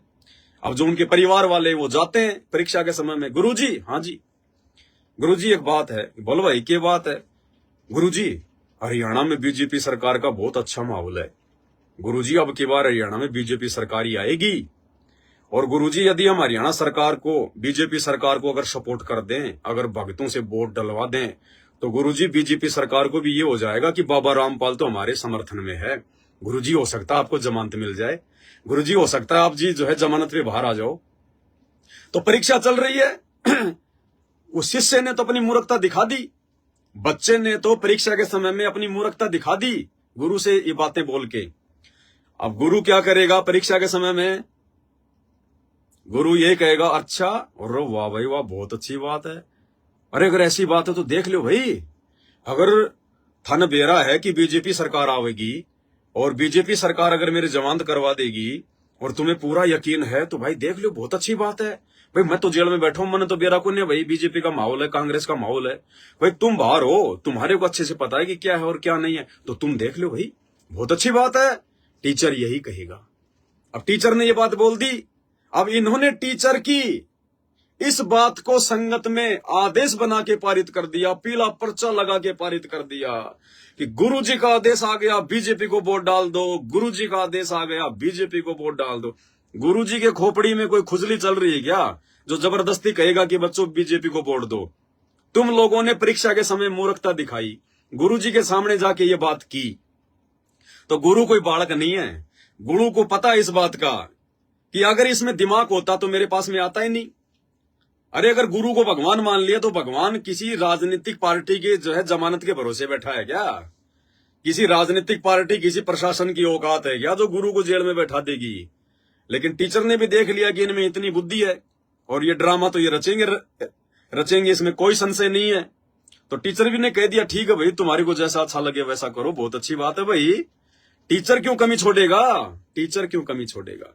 उस चीज को ये आदेश बना के पारित कर देते हैं। गुरुजी, हाँ भाई गुरुजी संगत बहुत ज्यादा बढ़ रही है। अच्छा हाँ गुरुजी, हजारों लाखों लोग नाम ले रहे हैं। अच्छा हाँ गुरुजी, आश्रम थोड़े पड़ गए। गुरुजी महाराष्ट्र में बहुत लोग नाम ले रहे हैं। गुरुजी वहां एक आश्रम खोल दें। और खोल दो भाई, बहुत अच्छी बात। गुरुजी राजस्थान में बहुत लोग जुड़ रहे हैं। हाँ भाई खोल दो, क्या दिक्कत है? गुरुजी उत्तर प्रदेश में बहुत लोग जो है आपका ज्ञान सुन रहे हैं, समझ रहे हैं। गुरुजी हम उत्तर प्रदेश में आश्रम खोल दें। और खोल दो भाई, कोई दिक्कत नहीं है। गुरु क्यों मना करेगा भाई? अरे इतना विचार जब उस भगत ने नहीं लगाया, परीक्षा के समय में उस शिष्य ने नहीं लगाया कि तेरा गुरु एक छोटे से बरवाड़ा के आश्रम में बैठ के 16 एकड़ के आश्रम में बैठकर 16 एकड़ में जो है मतलब कि पंडाल भी बना हुआ है, भंडारा भी बना हुआ है, लेटरिन बाथरूम भी बने हुए हैं। एक छोटे से 16 एकड़ के आश्रम में बैठकर तेरे गुरु ने 22 साल तक पूरी दुनिया को ज्ञान समझाया, पूरी दुनिया को नाम दिया। क्या उस समय महाराष्ट्र से लोग नहीं आते थे? क्या उस समय कोई यूपी से लोग नहीं आते थे? क्या तुम्हारा गुरुजी भी तो उस समय बोल सकता था कि महाराष्ट्र के लोग यहाँ आएंगे, दुखी होंगे, परेशान होंगे, बच्चों महाराष्ट्र में आश्रम खोल दो। बच्चों उत्तर प्रदेश के लोग यहाँ आएंगे, परेशान होंगे, अपना समय और धन बर्बाद करेंगे, बच्चों उत्तर प्रदेश में शामली में एक आश्रम खोल दो। भाई राजस्थान के लोग आएंगे जाएंगे, बच्चों राजस्थान में एक आश्रम खोल दो। अरे नेपाल तक में परमात्मा ने आश्रम नहीं खोला। नेपाल तो दूसरा देश है ना, लेकिन संत रामपाल जी ने आश्रम नहीं खोला कि जिसको भगवान चाहेगा बरवाड़ा में नाक रगड़ने आएगा। अरे जिसको ज्ञान समझ में आ गया और जो एक देश की सीमा को लांग के भी नहीं आ सकता, वो काहे का भगत है फिर? परमात्मा जा जाके सबके मुंह में थोड़ा कोई निवाड़ा देगा। जब भूख लगती है तो आदमी को खुद ही रोटी पानी की तलाश करनी पड़ती है। तो जिसको भगवान चाहिएगा, जिसको भक्ति चाहिएगी, क्या नेपाल, क्या पाकिस्तान, क्या अमेरिका, क्या कनाडा आएगा। और आया करते थे। पूरे विश्व में केवल एक ही आश्रम था, जबकि 10-15 देशों के लोगों ने नाम ले रखा था। और आज उनके जेल जाने के बाद में तुमने भगत समाज के दान धर्म के पैसे को, ज्योति पाठ के पैसे को इन पत्थरों में बर्बाद करवा दिया। क्या काम आएंगे पत्थर हमारे? और आज कौन सा उन पत्थरों में जो है वो सत्संग हो रहा है? आज कौन सा वहां पे सत्संग हो रहा है? सिर्फ महीने में 2 महीने में एक बार संगत को बुलाया जाता है, सत्संग के लिए नहीं। पाठ पाठ पाठ। सत्संग के लिए तो इन सत्संगों में आज तक किसी को नहीं बुलाया गया, और ना ये बुलाते। जब भी बुलाते हैं महीने 2 महीने में कबीर प्रकट दिवस, सतगुरु अवतरण दिवस, गरीबदास जी का बोध दिवस, फलाने का निर्वाण दिवस, फलाने का फंडा दिवस है, उस दिन बुलाते हैं। ज्योति पाठ, पाठ चल रहा है, पाठ कराओ, पाठ कराओ। एक दिन से ज्यादा किसी को रुकने नहीं देते, क्योंकि ये इनकी अपनी खुद की प्रॉपर्टी है। ये आश्रम नहीं है, इनकी खुद की अपनी प्रॉपर्टी है ये। अरे आश्रम में तो भगत की इच्छा, चाहे 10 दिन रहो, चाहे 15 दिन रहो। किस लिए खोले?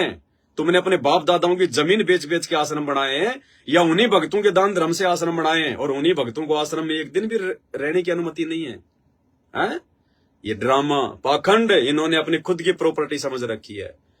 भगत समाज बेचारा मूर्ख है, पागल है, अज्ञान है, नादान है, समझ नहीं रहा इन बातों को।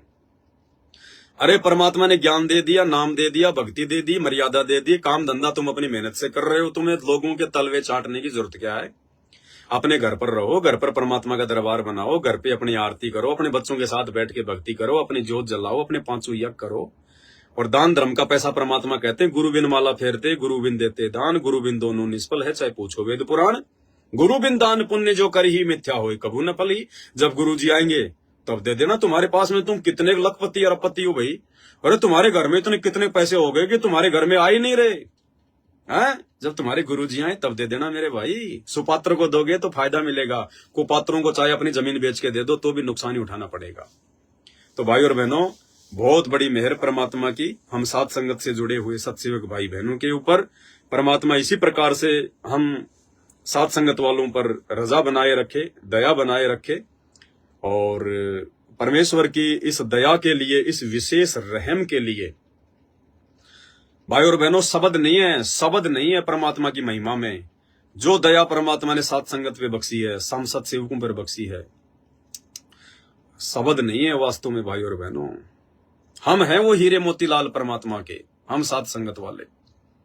हमारे लिए आया परमात्मा, गोता मारूं स्वर्ग में जा बैठूं पाताल, गरीब दास ढूंढता फिरूं अपने हीरे मोतीलाल।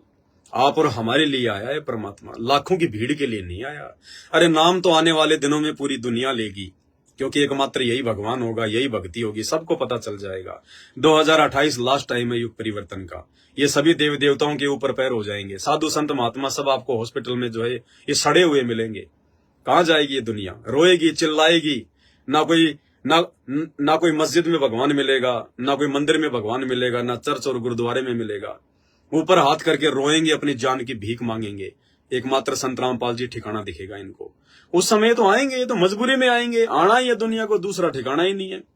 तो उस समय तो लोला, लंगड़ा, काना, अंधा, गूंगा, बहरा, ज्ञानी, अज्ञानी सभी संत रामपाल जी के भगत बन जाएंगे। लेकिन जो परिस्थितियां संत रामपाल जी ने वर्तमान में बनाई है एक भगत को तैयार करने की, ये परीक्षाएं आगे नहीं होंगी भाई और बहनों, ये संघर्ष आगे नहीं होगा, ये ज्ञान आधार से चिंतन मनन, ये सात संगति के वीडियो आगे नहीं बनेंगे।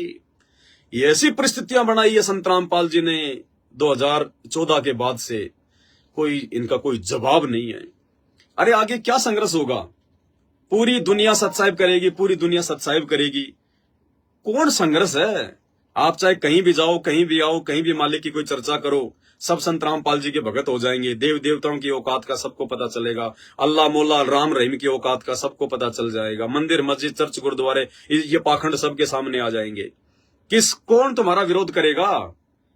एक किराने की दुकान वाला भी सत साहिब, बस में जाओगे जो कंडक्टर सत साहिब, ड्राइवर भी सत साहिब, आप ट्रेन में जाओगे 100 में से जो 90% लोग होंगे सत साहिब, सत साहिब, सत साहिब। कहां संघर्ष होगा भाई? कौन तुम्हारा विरोध करेगा? ना ज्ञान आधार से कोई चर्चा होगी, हैं? क्या सेवा होगी? कोई सेवा नहीं होगी। सेवादार तो हमने देखे कहां है, अब आएंगे सेवादार। क्या सेवा करोगे? क्या संघर्ष करोगे? ना ये परिस्थितियां बनेंगी ऐसी, ना कोई गलती करेगा जो ज्ञान आधार से फिर तुम लोगों को समझाओगे। सतलोक ले जाने के लिए परमात्मा ने जिन आत्माओं को छांटना है, ये भाई और बहनों 2014 बरवाला कांड के बाद से लेकर जब तक संत रामपाल जी सार जेल से बाहर नहीं आ जाते तब तक। मैं ये नहीं कहता कि उनके जेल से आने के बाद जो दुनिया नाम लेगी वो सतलोक नहीं जाएगी, नहीं। वो संत रामपाल जी जाने, उनका काम जाने। वो कौन से जन्म में भेजेंगे, वो कब भेजेंगे, वो जाने, उनका काम जाने।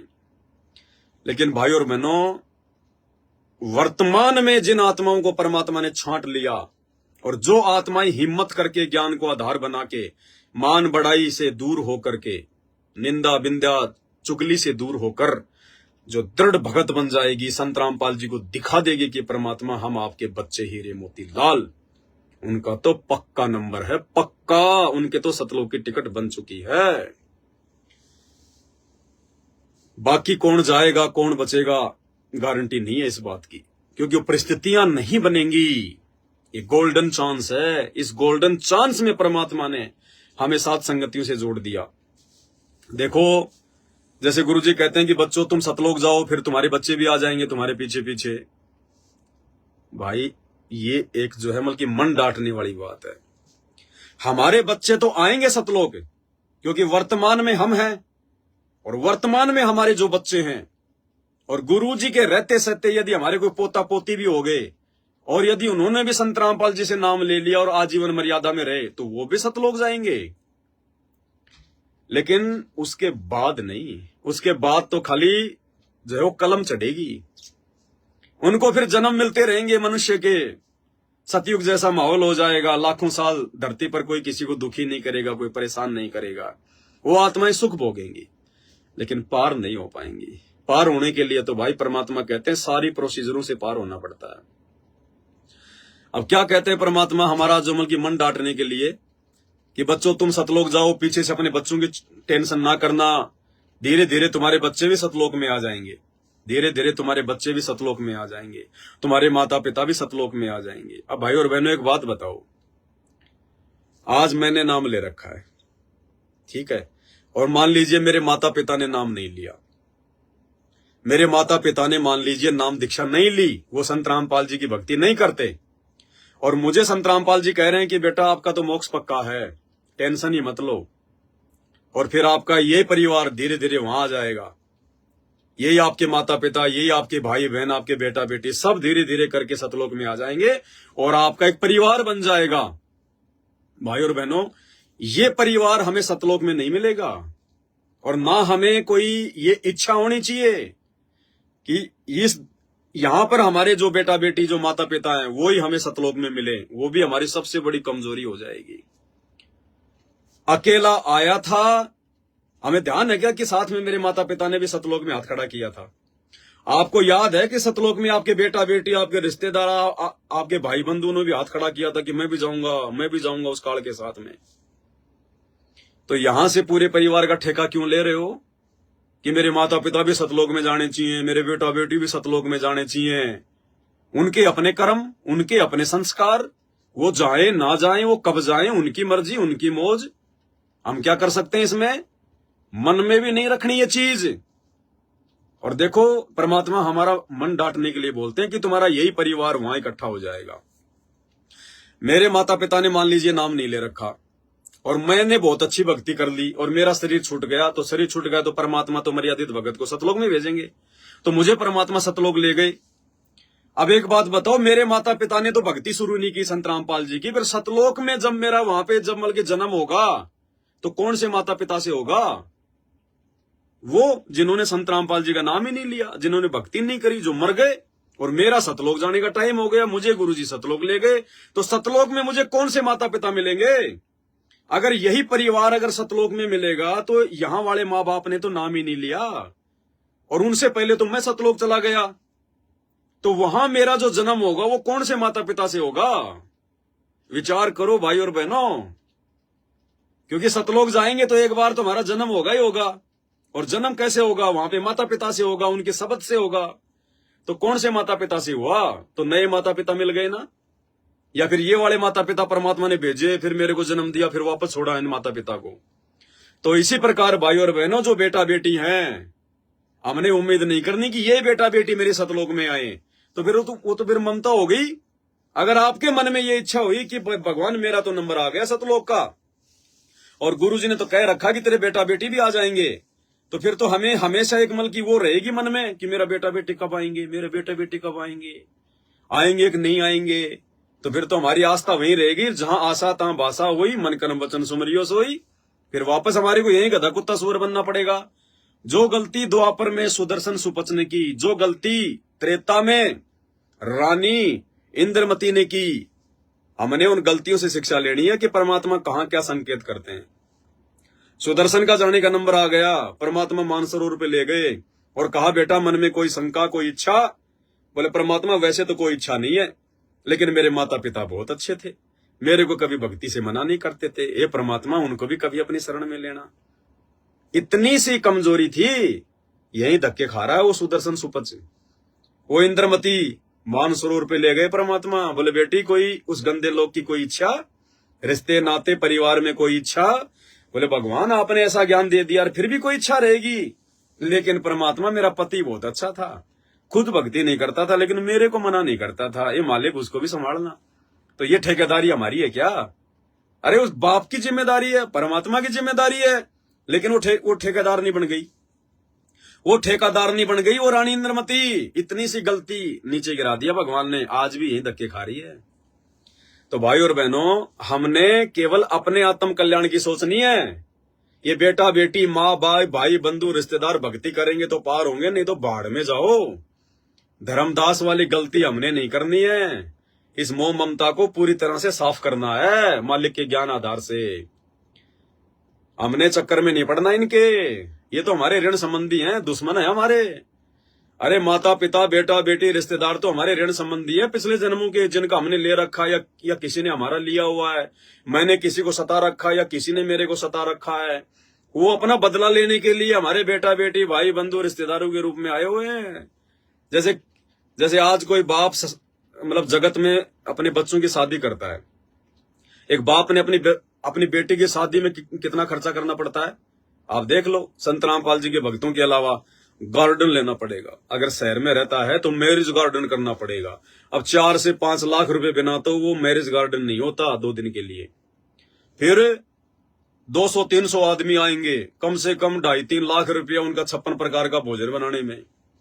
दुनिया भर का गहना लेना देना, ज्वेलरी वगैरह, कपड़े लत्ते, गाड़ी घोड़े, कितना खर्चा, कम से कम 20 से 25 लाख रुपए शहर में एक नॉर्मल फैमिली अगर शादी करती है अपने बच्ची की तो लगते हैं।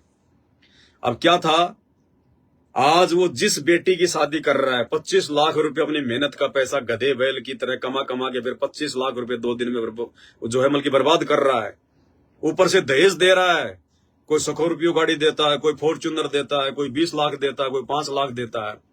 यानी वो लाखों रुपए का खर्चा जो बाप आप आज अपनी बेटी के ऊपर उसको घर से विदा करते समय कर रहा है, वो क्या है, उस बाप ने पिछले जन्म में उस बेटी का पैसा खा रखा है, किसी व्यक्ति का पैसा खा रखा है।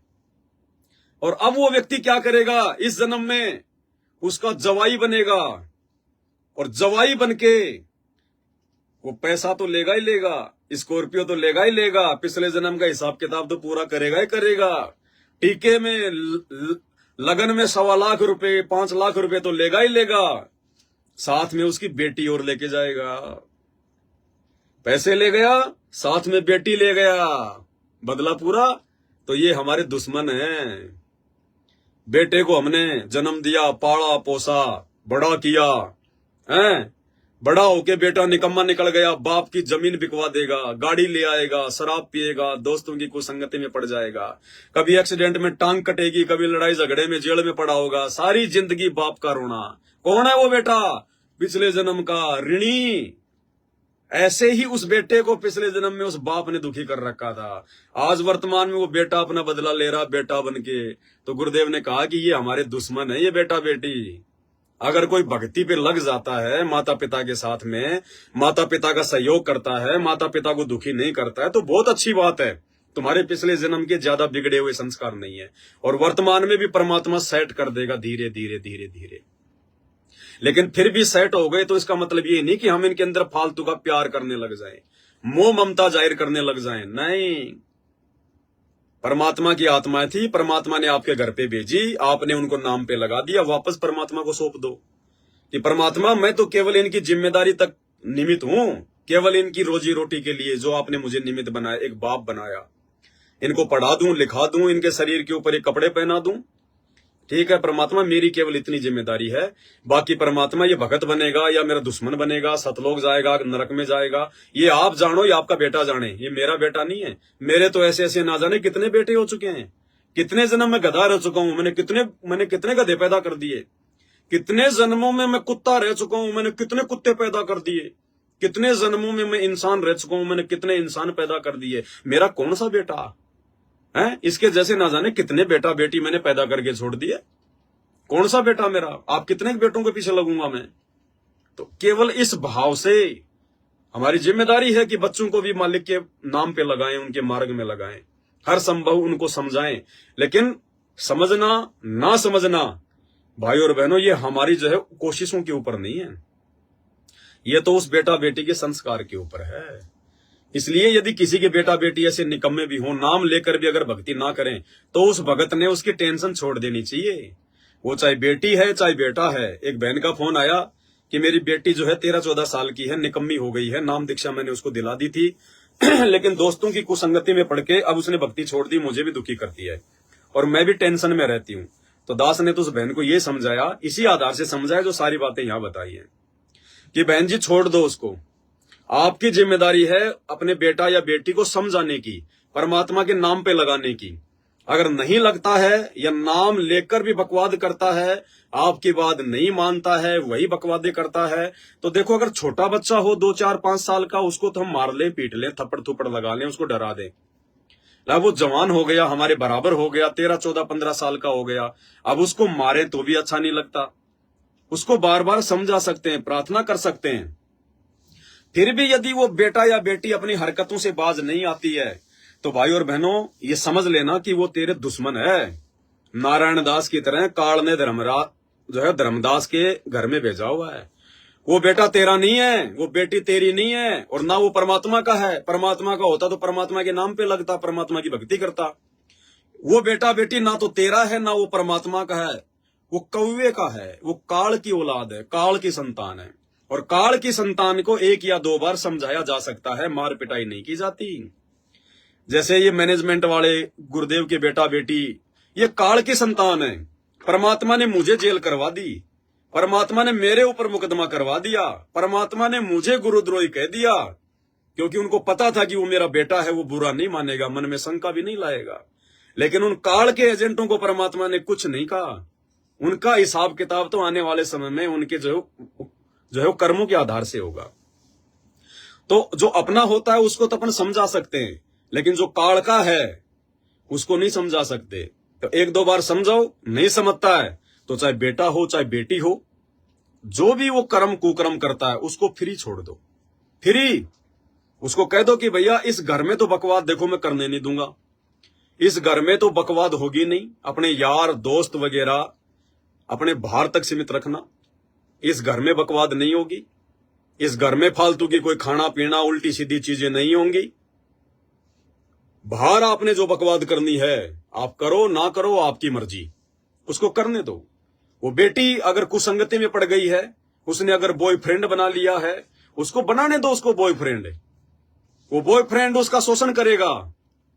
कौन बॉयफ्रेंड होता है, किसका बॉयफ्रेंड होता है? ये 4 दिन की जवानी है भाई साहब, भेड़ के बच्चे में भी आती है, वो भी फुदकता है, अंत में वो कसाई के नीचे आता है। तो ये 4 दिन की जवानी है, हार्मोन शरीर में जो है मतलब कि स्रावित होते हैं। ये 4 दिन की जवानी है, वो कर लेने दो उसको, मौज मस्ती करने दो उसको, संभोग क्रिया घूमने दो उसको अपने बॉयफ्रेंड के साथ, अपनी जो है गर्लफ्रेंड के साथ में।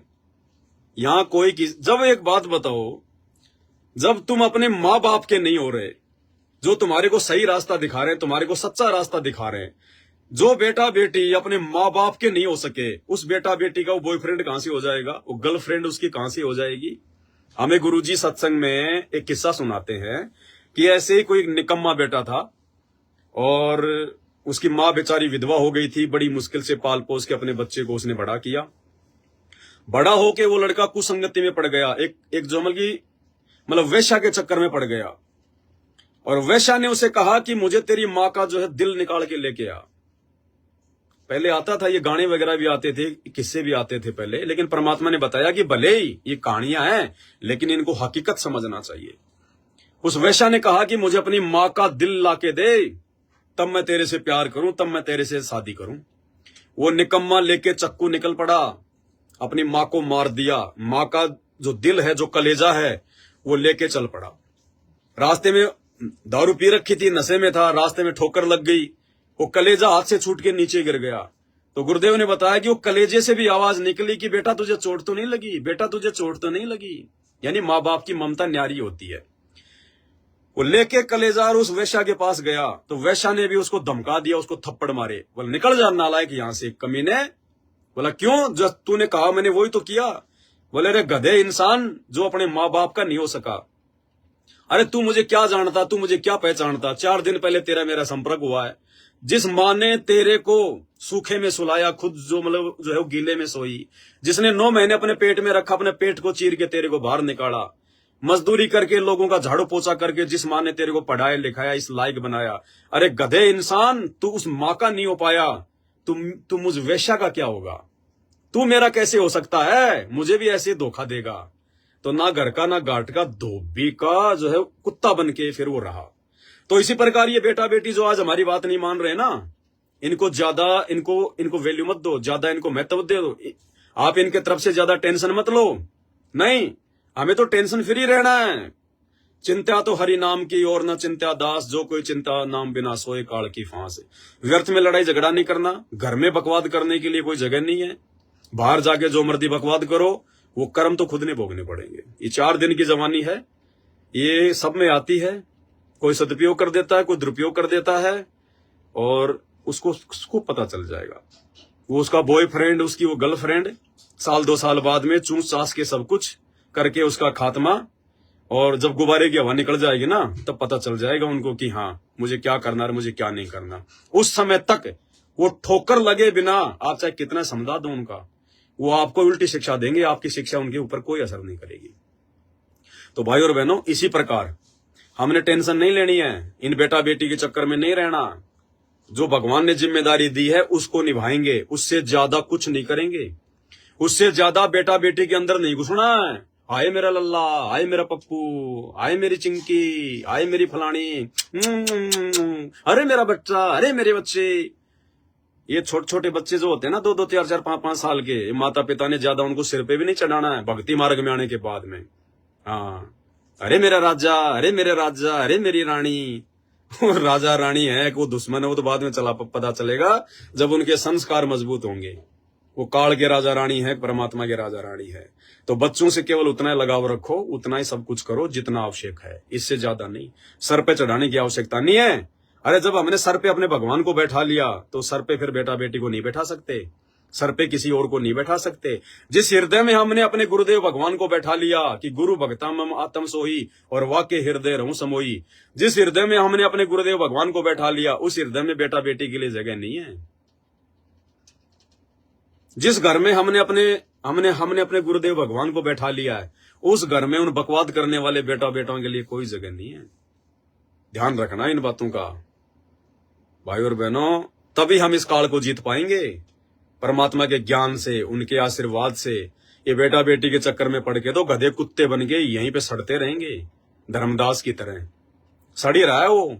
अब अगर आ गया भगवान की शरण में और मर्यादा में रहेगा, साथ संगति से जुड़ जाएगा तो बेड़ा पार होगा, नहीं तो 650 साल पहले जीवित मरा था, अब भी ऐसे मरेगा। ये भगवान भाई निर्मोही है, किसी का सगा नहीं है। ये सगा उसका है जो इसका सगा बन जाता है, और इसका सगा कौन बनता है? जो इसको अपना बाप मान लेता है। वो हाथ अपना रख दे सिर पर जिसने मान गुरु को बाप लिया, जिसने ना विनाशी का नाप लिया, उन्हें जाने अजपा जाप लिया, विषयों से मुखड़ा मोड़ लिया, सायब से नाता जोड़ लिया। देखो सारी बातें वही आ रही हैं। कब बनेंगे हम भगत? कब हम अपने गुरुजी के हृदय में समाएंगे? विषयों से मुखड़ा मोड़ लिया। काम क्रोध लोभ लालच अहंकार ये विषय विकार है। विषयों से मुखड़ा मोड़ लिया, साहिब से नाता जोड़ लिया। साहिब से नाता जोड़ने का मतलब फिर ये रिश्तेदार यार दोस्त ये फलाने ये दुनियादारी वाले कुछ नहीं, बीजेपी कांग्रेस आरक्षण फारक्षण गुंडों की सीबीआई जांच कोई मतलब नहीं। हमें बाढ़ में जाए दुनिया, हम बिरानी आग में क्यों जले? हम बिरानी आग में क्यों जले? विषयों से मुखड़ा मोड़ लिया, साहिब से नाता जोड़ लिया, फिर क्या होगा? वो हाथ अपना धर दे सिर पर जिसने मान गुरु को बाप लिया। जिसने अपने गुरु को ही अपना बाप मान लिया, अपना पिता मान लिया, अपना परमेश्वर मान लिया, सब कुछ मान लिया।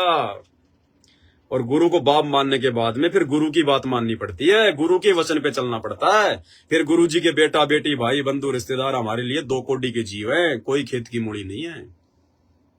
इस आधार से परमात्मा साथ देगा फिर। तो भाई और बहनों, ये विषयों से मुखड़ा परमात्मा साथ संगत वालों का मुड़वा रहे हैं। वो तो अभी भी सार नाम लेके, सौर शब्द लेके, सतलोक आश्रम वाले 60-60 साल के होके भी हैं अपनी औरतों के जोमल के घुटनों में पड़े रहते हैं। उनको शर्म नहीं है, वो भक्ति के अधिकारी जीव नहीं है। यह दया बख्श दी परमात्मा ने, मेहर कर दी मालिक ने। आप और हम भाई बहनों ने परमेश्वर की इस मेहर को बना के रखना है। हम ये ना सोचें कि आज हमारे को लाखों की संगत गुरुद्रोही काल के दूत, कोई दिक्कत नहीं है, कोई दिक्कत नहीं है। संत रामपाल जी को भी आज इस दुनिया के 99% लोग, हरियाणा के 99% लोग जाके पूछो, संत रामपाल जी का जिक्र करो, पता नहीं क्या क्या कहेंगे आपको। गुंडा है, भुंडा है, आश्रम में सोना निकलता था, औरतों के प्रेगनेंसी किट निकले थे, न्यू है, फलाना है, देशद्रोही है, पाखंडी है, ढोंगी है। इन चीजों से कोई फर्क नहीं पड़ता। समय आने पर 1 सेकंड लगेगी परमात्मा को, 1 सेकंड दूध का दूध और पानी का पानी करने में, 1 सेकंड। और जिस दिन हमारा बाप इस दुनिया के सामने निर्दोष साबित हो जाएगा, है वो तो निर्दोष ही है, भगवान कोई दोषी नहीं होता, लेकिन लोगों पर जो अज्ञानता का जो पर्दा पड़ा होगा, जिस दिन वो समाप्त हो जाएगा, जिस दिन हमारा बाप संत रामपाल जी अपने वास्तविक फॉर्म में आ जाएगा, पूरी दुनिया को इनकी असलियत पता चल जाएगी। ये भगवान है, परमात्मा है, स्वयं अल्लाह है। इन्हीं से मोक्ष होगा। देवी देवता भी इन्हीं के चरणों में पड़े रहते हैं, इन्हीं से डिमांड करते हैं। पूरी ब्रह्मांड, पूरी सृष्टि संत रामपाल जी की जो है की भिखारी है। जिस दिन, और ये दिन ज्यादा दूर नहीं है, 2028 तक दुनिया के पैर ऊपर की तरफ हो लेंगे। देख रहे हो ना अभी दुबई में क्या हाल हुआ है। विकास विकास, टेक्नोलॉजी टेक्नोलॉजी, ऊपर पांव कर दी उस दुबई के। वो 2 घंटे की बारिश का पानी 2 महीने में दुबई नहीं निकाल पाएगी। लगा लेना अपने कितने वैज्ञानिक उपकरण। राजस्थान के चूरू, वहां पे बीकानेर जिले में धरती फट गई। रेगिस्तान में 200 फीट का गड्ढा हो गया। क्या ये संकेत? चाइना में इतनी भयंकर बाढ़ आ रखी है। चाइना में 1000 साल में भी चाइना में कभी इतनी भयंकर बारिश नहीं हुई। शहर के शहर डूब गए उसके। और अभी तो शुरुआत है, 2024 अभी हुआ ही है, अभी तो अप्रैल चल रहा है। 28 तक ये युग परिवर्तन का समय है। ये अल्लाह मोला खुदा भगवान ईश्वर परमात्मा हैं, मंदिर मस्जिद चर्च गुरुद्वारे सबके पैर ऊपर हो जाएंगे, सबके पैर ऊपर। पूरी दुनिया को समझ में आ जाएगा कि दुनिया का तारणहार कौन है, दुनिया का मालिक कौन है, हमारा रक्षक कौन है, हमारे बच्चों का रक्षक कौन है, हारे का सहारा कौन है। अभी तो एक कटी गर्दन के भगवान पूज रहे हो, हारेगा सारा, हारेगा सारा। आने वाले समय में पता चलेगा हारेगा सारा बाबा रामपाल हमारा, तब पता चलेगा हारेगा सारा कौन है। तो भाई और बहनों, उस समय ये पूरी दुनिया उनके चरणों में होगी, उनके कदमों में होगी। और जिस समय वो पूरी दुनिया के सामने पाक साफ होके सामने आएंगे, उस समय हम उनके बच्चे सत्सेवक तो ऑटोमेटिक ही पाक साफ हो जाएंगे। ऑटोमेटिक।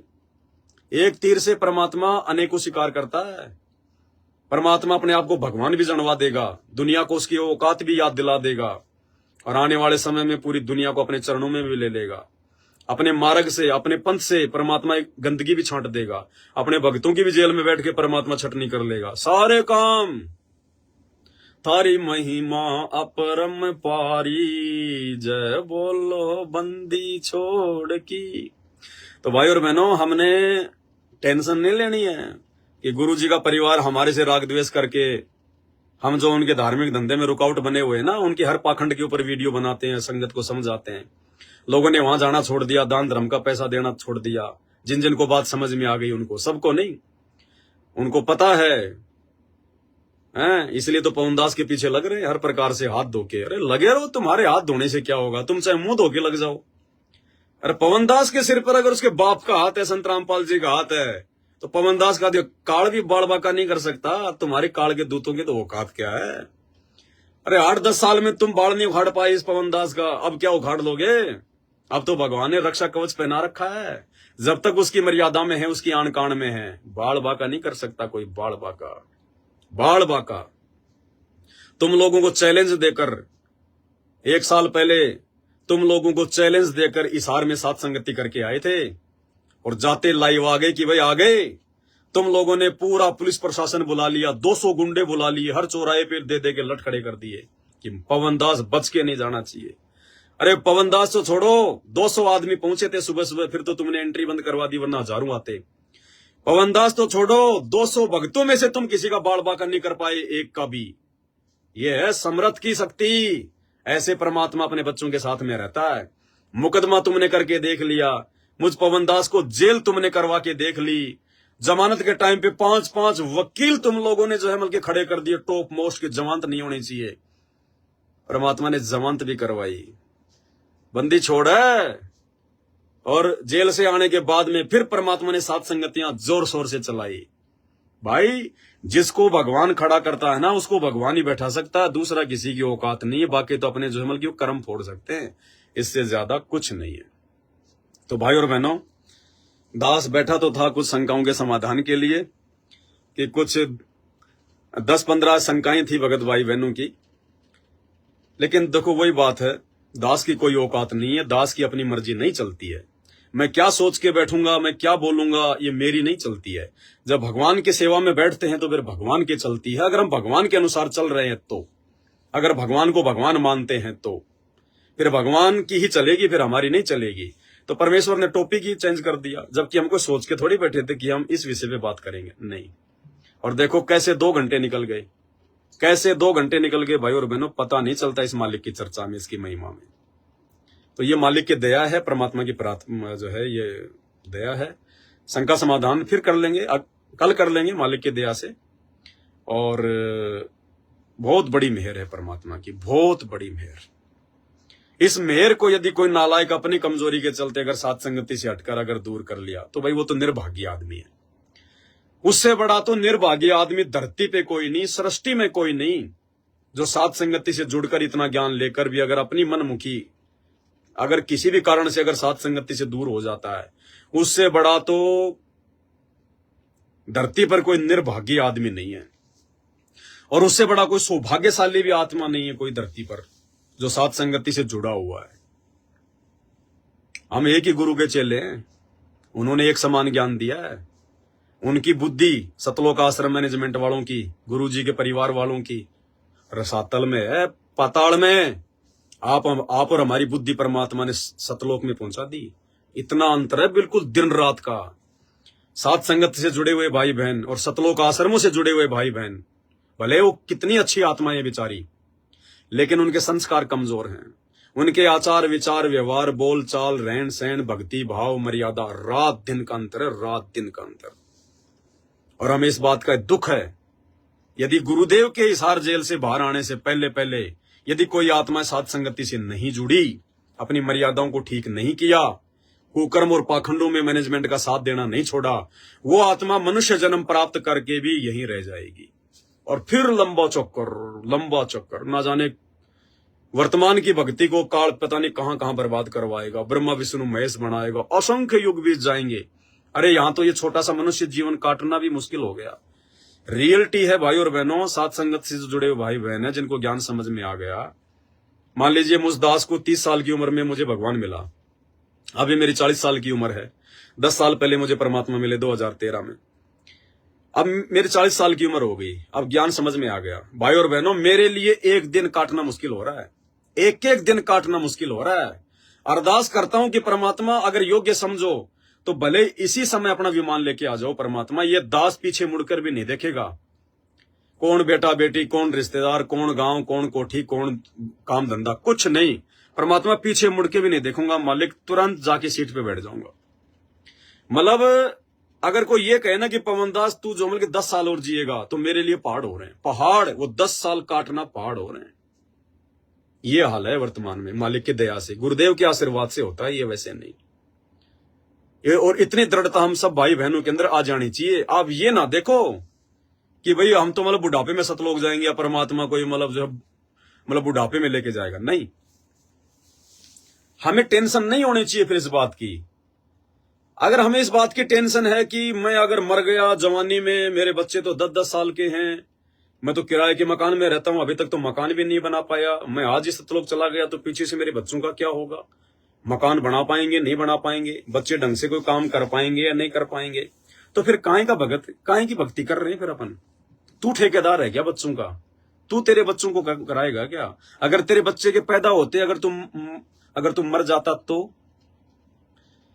तो फिर वो भगत जा नहीं सकता सतलोक। भले वो भक्ति कर रहा है लेकिन वो ड्रामा कर रहा है।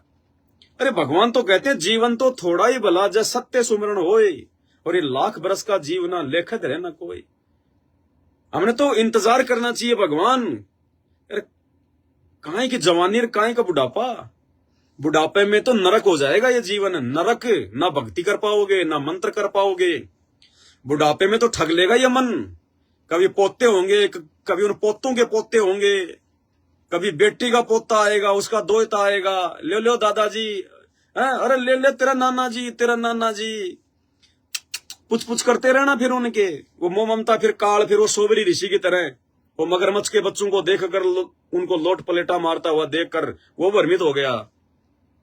ऐसे बुढ़ापे में काल, क्योंकि बुढ़ापे में बुद्धि भी सटक जाती है, बुढ़ापे में बुद्धि भी सटक जाती है, शरीर भी काम करना छोड़ जाता है। और इतना सुख दे देगा भगवान, इतना सुख दे देगा। फिर परमात्मा कहते हैं अड़े सतलोक हो रहा है, क्या करेंगे सतलोक में, अड़े सतलोक हो रहा है। उससे पहले पहले परमात्मा से अरदास करो। अरे पीछे से भगवान संभालेगा उन बेटा बेटियों को। वो परमात्मा का काम है जो पूरी दुनिया संभाल रहा है। क्या वो तेरे बच्चे नहीं संभालेगा? अरे तू तो भगत है, तेरे बच्चे भगत हैं। दुनिया मरे वो तो सोचे, तू क्यों सोच रहा है नालायक? अगर 40 साल की उम्र तेरी है, तेरे बच्चे अगर 8-8 साल के 5-5 साल के हैं, और भगवान अगर आ गए विमान लेके, तो चढ़ ले दौड़ के।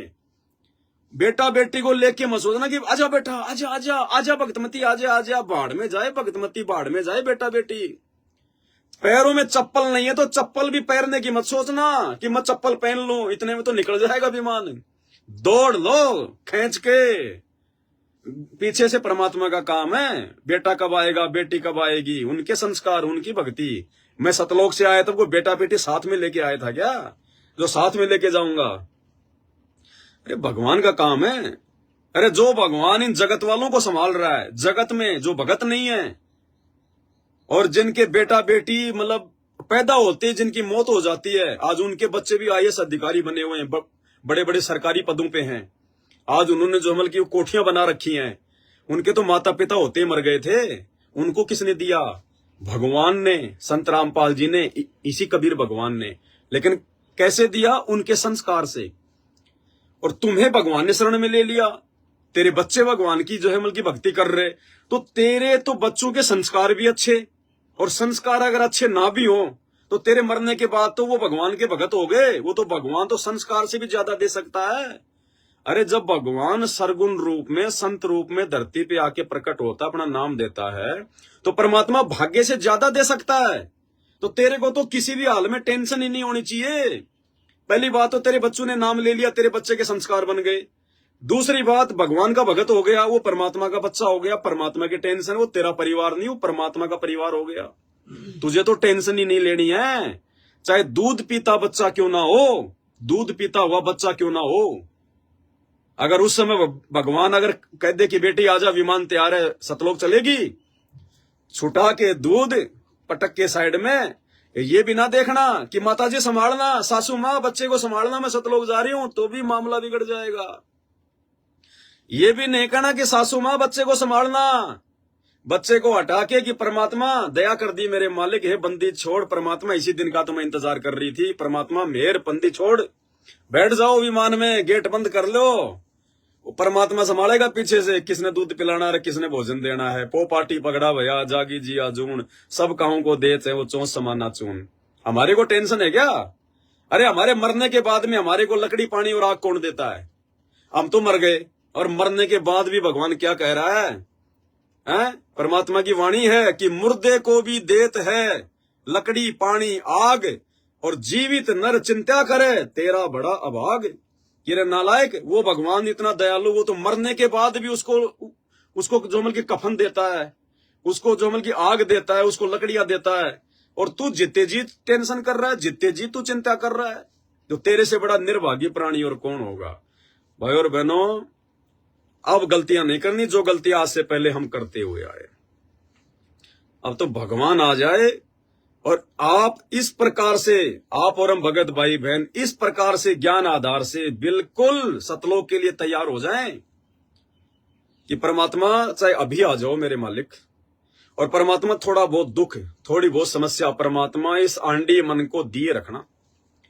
अगर दुख नहीं होंगे तो भाव नहीं बनेंगे, दुख नहीं होंगे गुरुजी में वो भाव नहीं बनेंगे आपके, आप उस प्रकार से आरती मंत्र सत्संग नहीं कर पाएंगे। इसलिए मालिक से प्रार्थना करो कि परमात्मा सुख के माथे पत्थर पड़े, जो नाम हृदय से जाए, बलिहारी उस दुख के ऊपर जो पल पल नाम रटाए। और जिसको परमात्मा ने सतलोक लेके जाना होगा, जिसकी भक्ति को परमात्मा ने सफल कराना होगा, उसको परमात्मा यहाँ पे हल्का फुल्का दर्द दुख दिए रखेगा।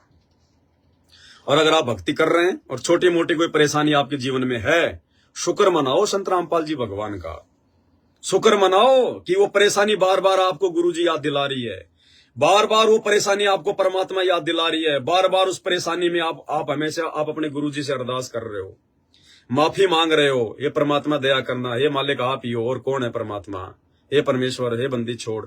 शुक्र मनाओ कि वो परेशानी आपको भगवान रटा रही है। बाकी जिनको सुख है उनको जाके पूछ लो, वो पत्थरों में पैसा लगवा रहे, भक्तों का बर्बाद कर रहे हैं उस पैसे को। जिनको भगवान ने जिनको सुख दे दिया, जिनकी मर्यादा टूट गई, वो बेबुद्धि के होके उन आश्रमों में फेंक रहे ज्योति पाठ का पैसा। लगाओ पत्थरों में पैसा, लगाओ सीमेंट में पैसा। भगवान तुम्हारा 6x12 की छोटी सी कोटड़ी में जेल में बैठा है। तुम यहाँ पे ताजमहल बना रहे हो, फूकोगे इन आश्रमों को, सिर पे धर के लेके जाओगे तूने इन आश्रमों को। अरे कल को जब भगवान का ज्ञान पूरी धरती पे होगा तो ये नकली संतों के आश्रम हमारे तो काम आएंगे, परमात्मा के बच्चों के तो काम आएंगे। और क्या करेंगे उन आश्रमों का भी, नकली संतों के आश्रमों का भी क्या करेंगे हम। अरे घर घर आश्रम बना दिया भगवान ने, आपका घर आश्रम नहीं है क्या? आपको मंत्र जाप करने के लिए कोई 2 बीघा जमीन चाहिए क्या? और मंत्र जाप करने के लिए आपको कोई बहुत बड़ा कोई जोमल की हॉल चाहिए क्या है? अरे राम रटत निर्धन बलो, टूटी घर की छान, वो सुंदर महल किस काम के, जा भक्ति नहीं भगवान। ये पाखंड है, ड्रामा है टोटल। परमात्मा के नाम की आड़ में जो आश्रम बनाए जा रहे हैं, घर घर आश्रम बना दिया भगवान ने। और आने वाले समय में घर घर ही आश्रम होंगे। परमात्मा को ढोंग पाखंड के लिए जगह छोड़ के नहीं जाएगा। ये मिट्टी के ढूंढ, ये आश्रम जो बन रहे हैं आज, ये धनाना फनाना, ये सब ऐसे पड़े रहेंगे जब तक गुरुजी रहेंगे। केवल एक बरवाड़ा आश्रम में रहेंगे या मालिक की मौज कहीं और जाए, लेकिन वो तेरे धनाना फनाना में तो गुरुजी पेशाब करने भी नहीं आएंगे। इस बात को नोट कर लेना। बार बार दास ये बात बोलता है। इस परीक्षा के समय में जो गुरुजी के आदेश के विपरीत, उनके ज्ञान के विपरीत जो कर्म हो रहे हैं, गुरुजी वहां पे बाथरूम करने भी नहीं जाएंगे। नोट कर लेना। दुनिया का सबसे बड़ा आश्रम, सबसे बड़ा आश्रम, सबसे बड़ा आश्रम भगत का घर है। भगत का घर। अंदर तो तुम्हारे मैल बड़ा पड़ा है, अंदर तो तुम गुरुजी को मानुस मानते हो, दुनिया भर का पाखंड कर रहे हो, राजनीति कर रहे हो। आश्रम में क्या भगवान मिलेगा? काल बैठा वहां, काल। और आने वाले समय में ये संगत को भी समझ में आ जाएगा और दुनिया को तो समझ में आना ही है। तो ठीक है भाई और बहनों, शंका समाधान के लिए फिर परमात्मा दया बख्शेंगे। 10 मैसेज डाल के लाइव आ जाएगा। अभी के लिए फिलहाल इतना ही। बंदी छोड़। सतगुरु रामपाल जी भगवान की जय हो।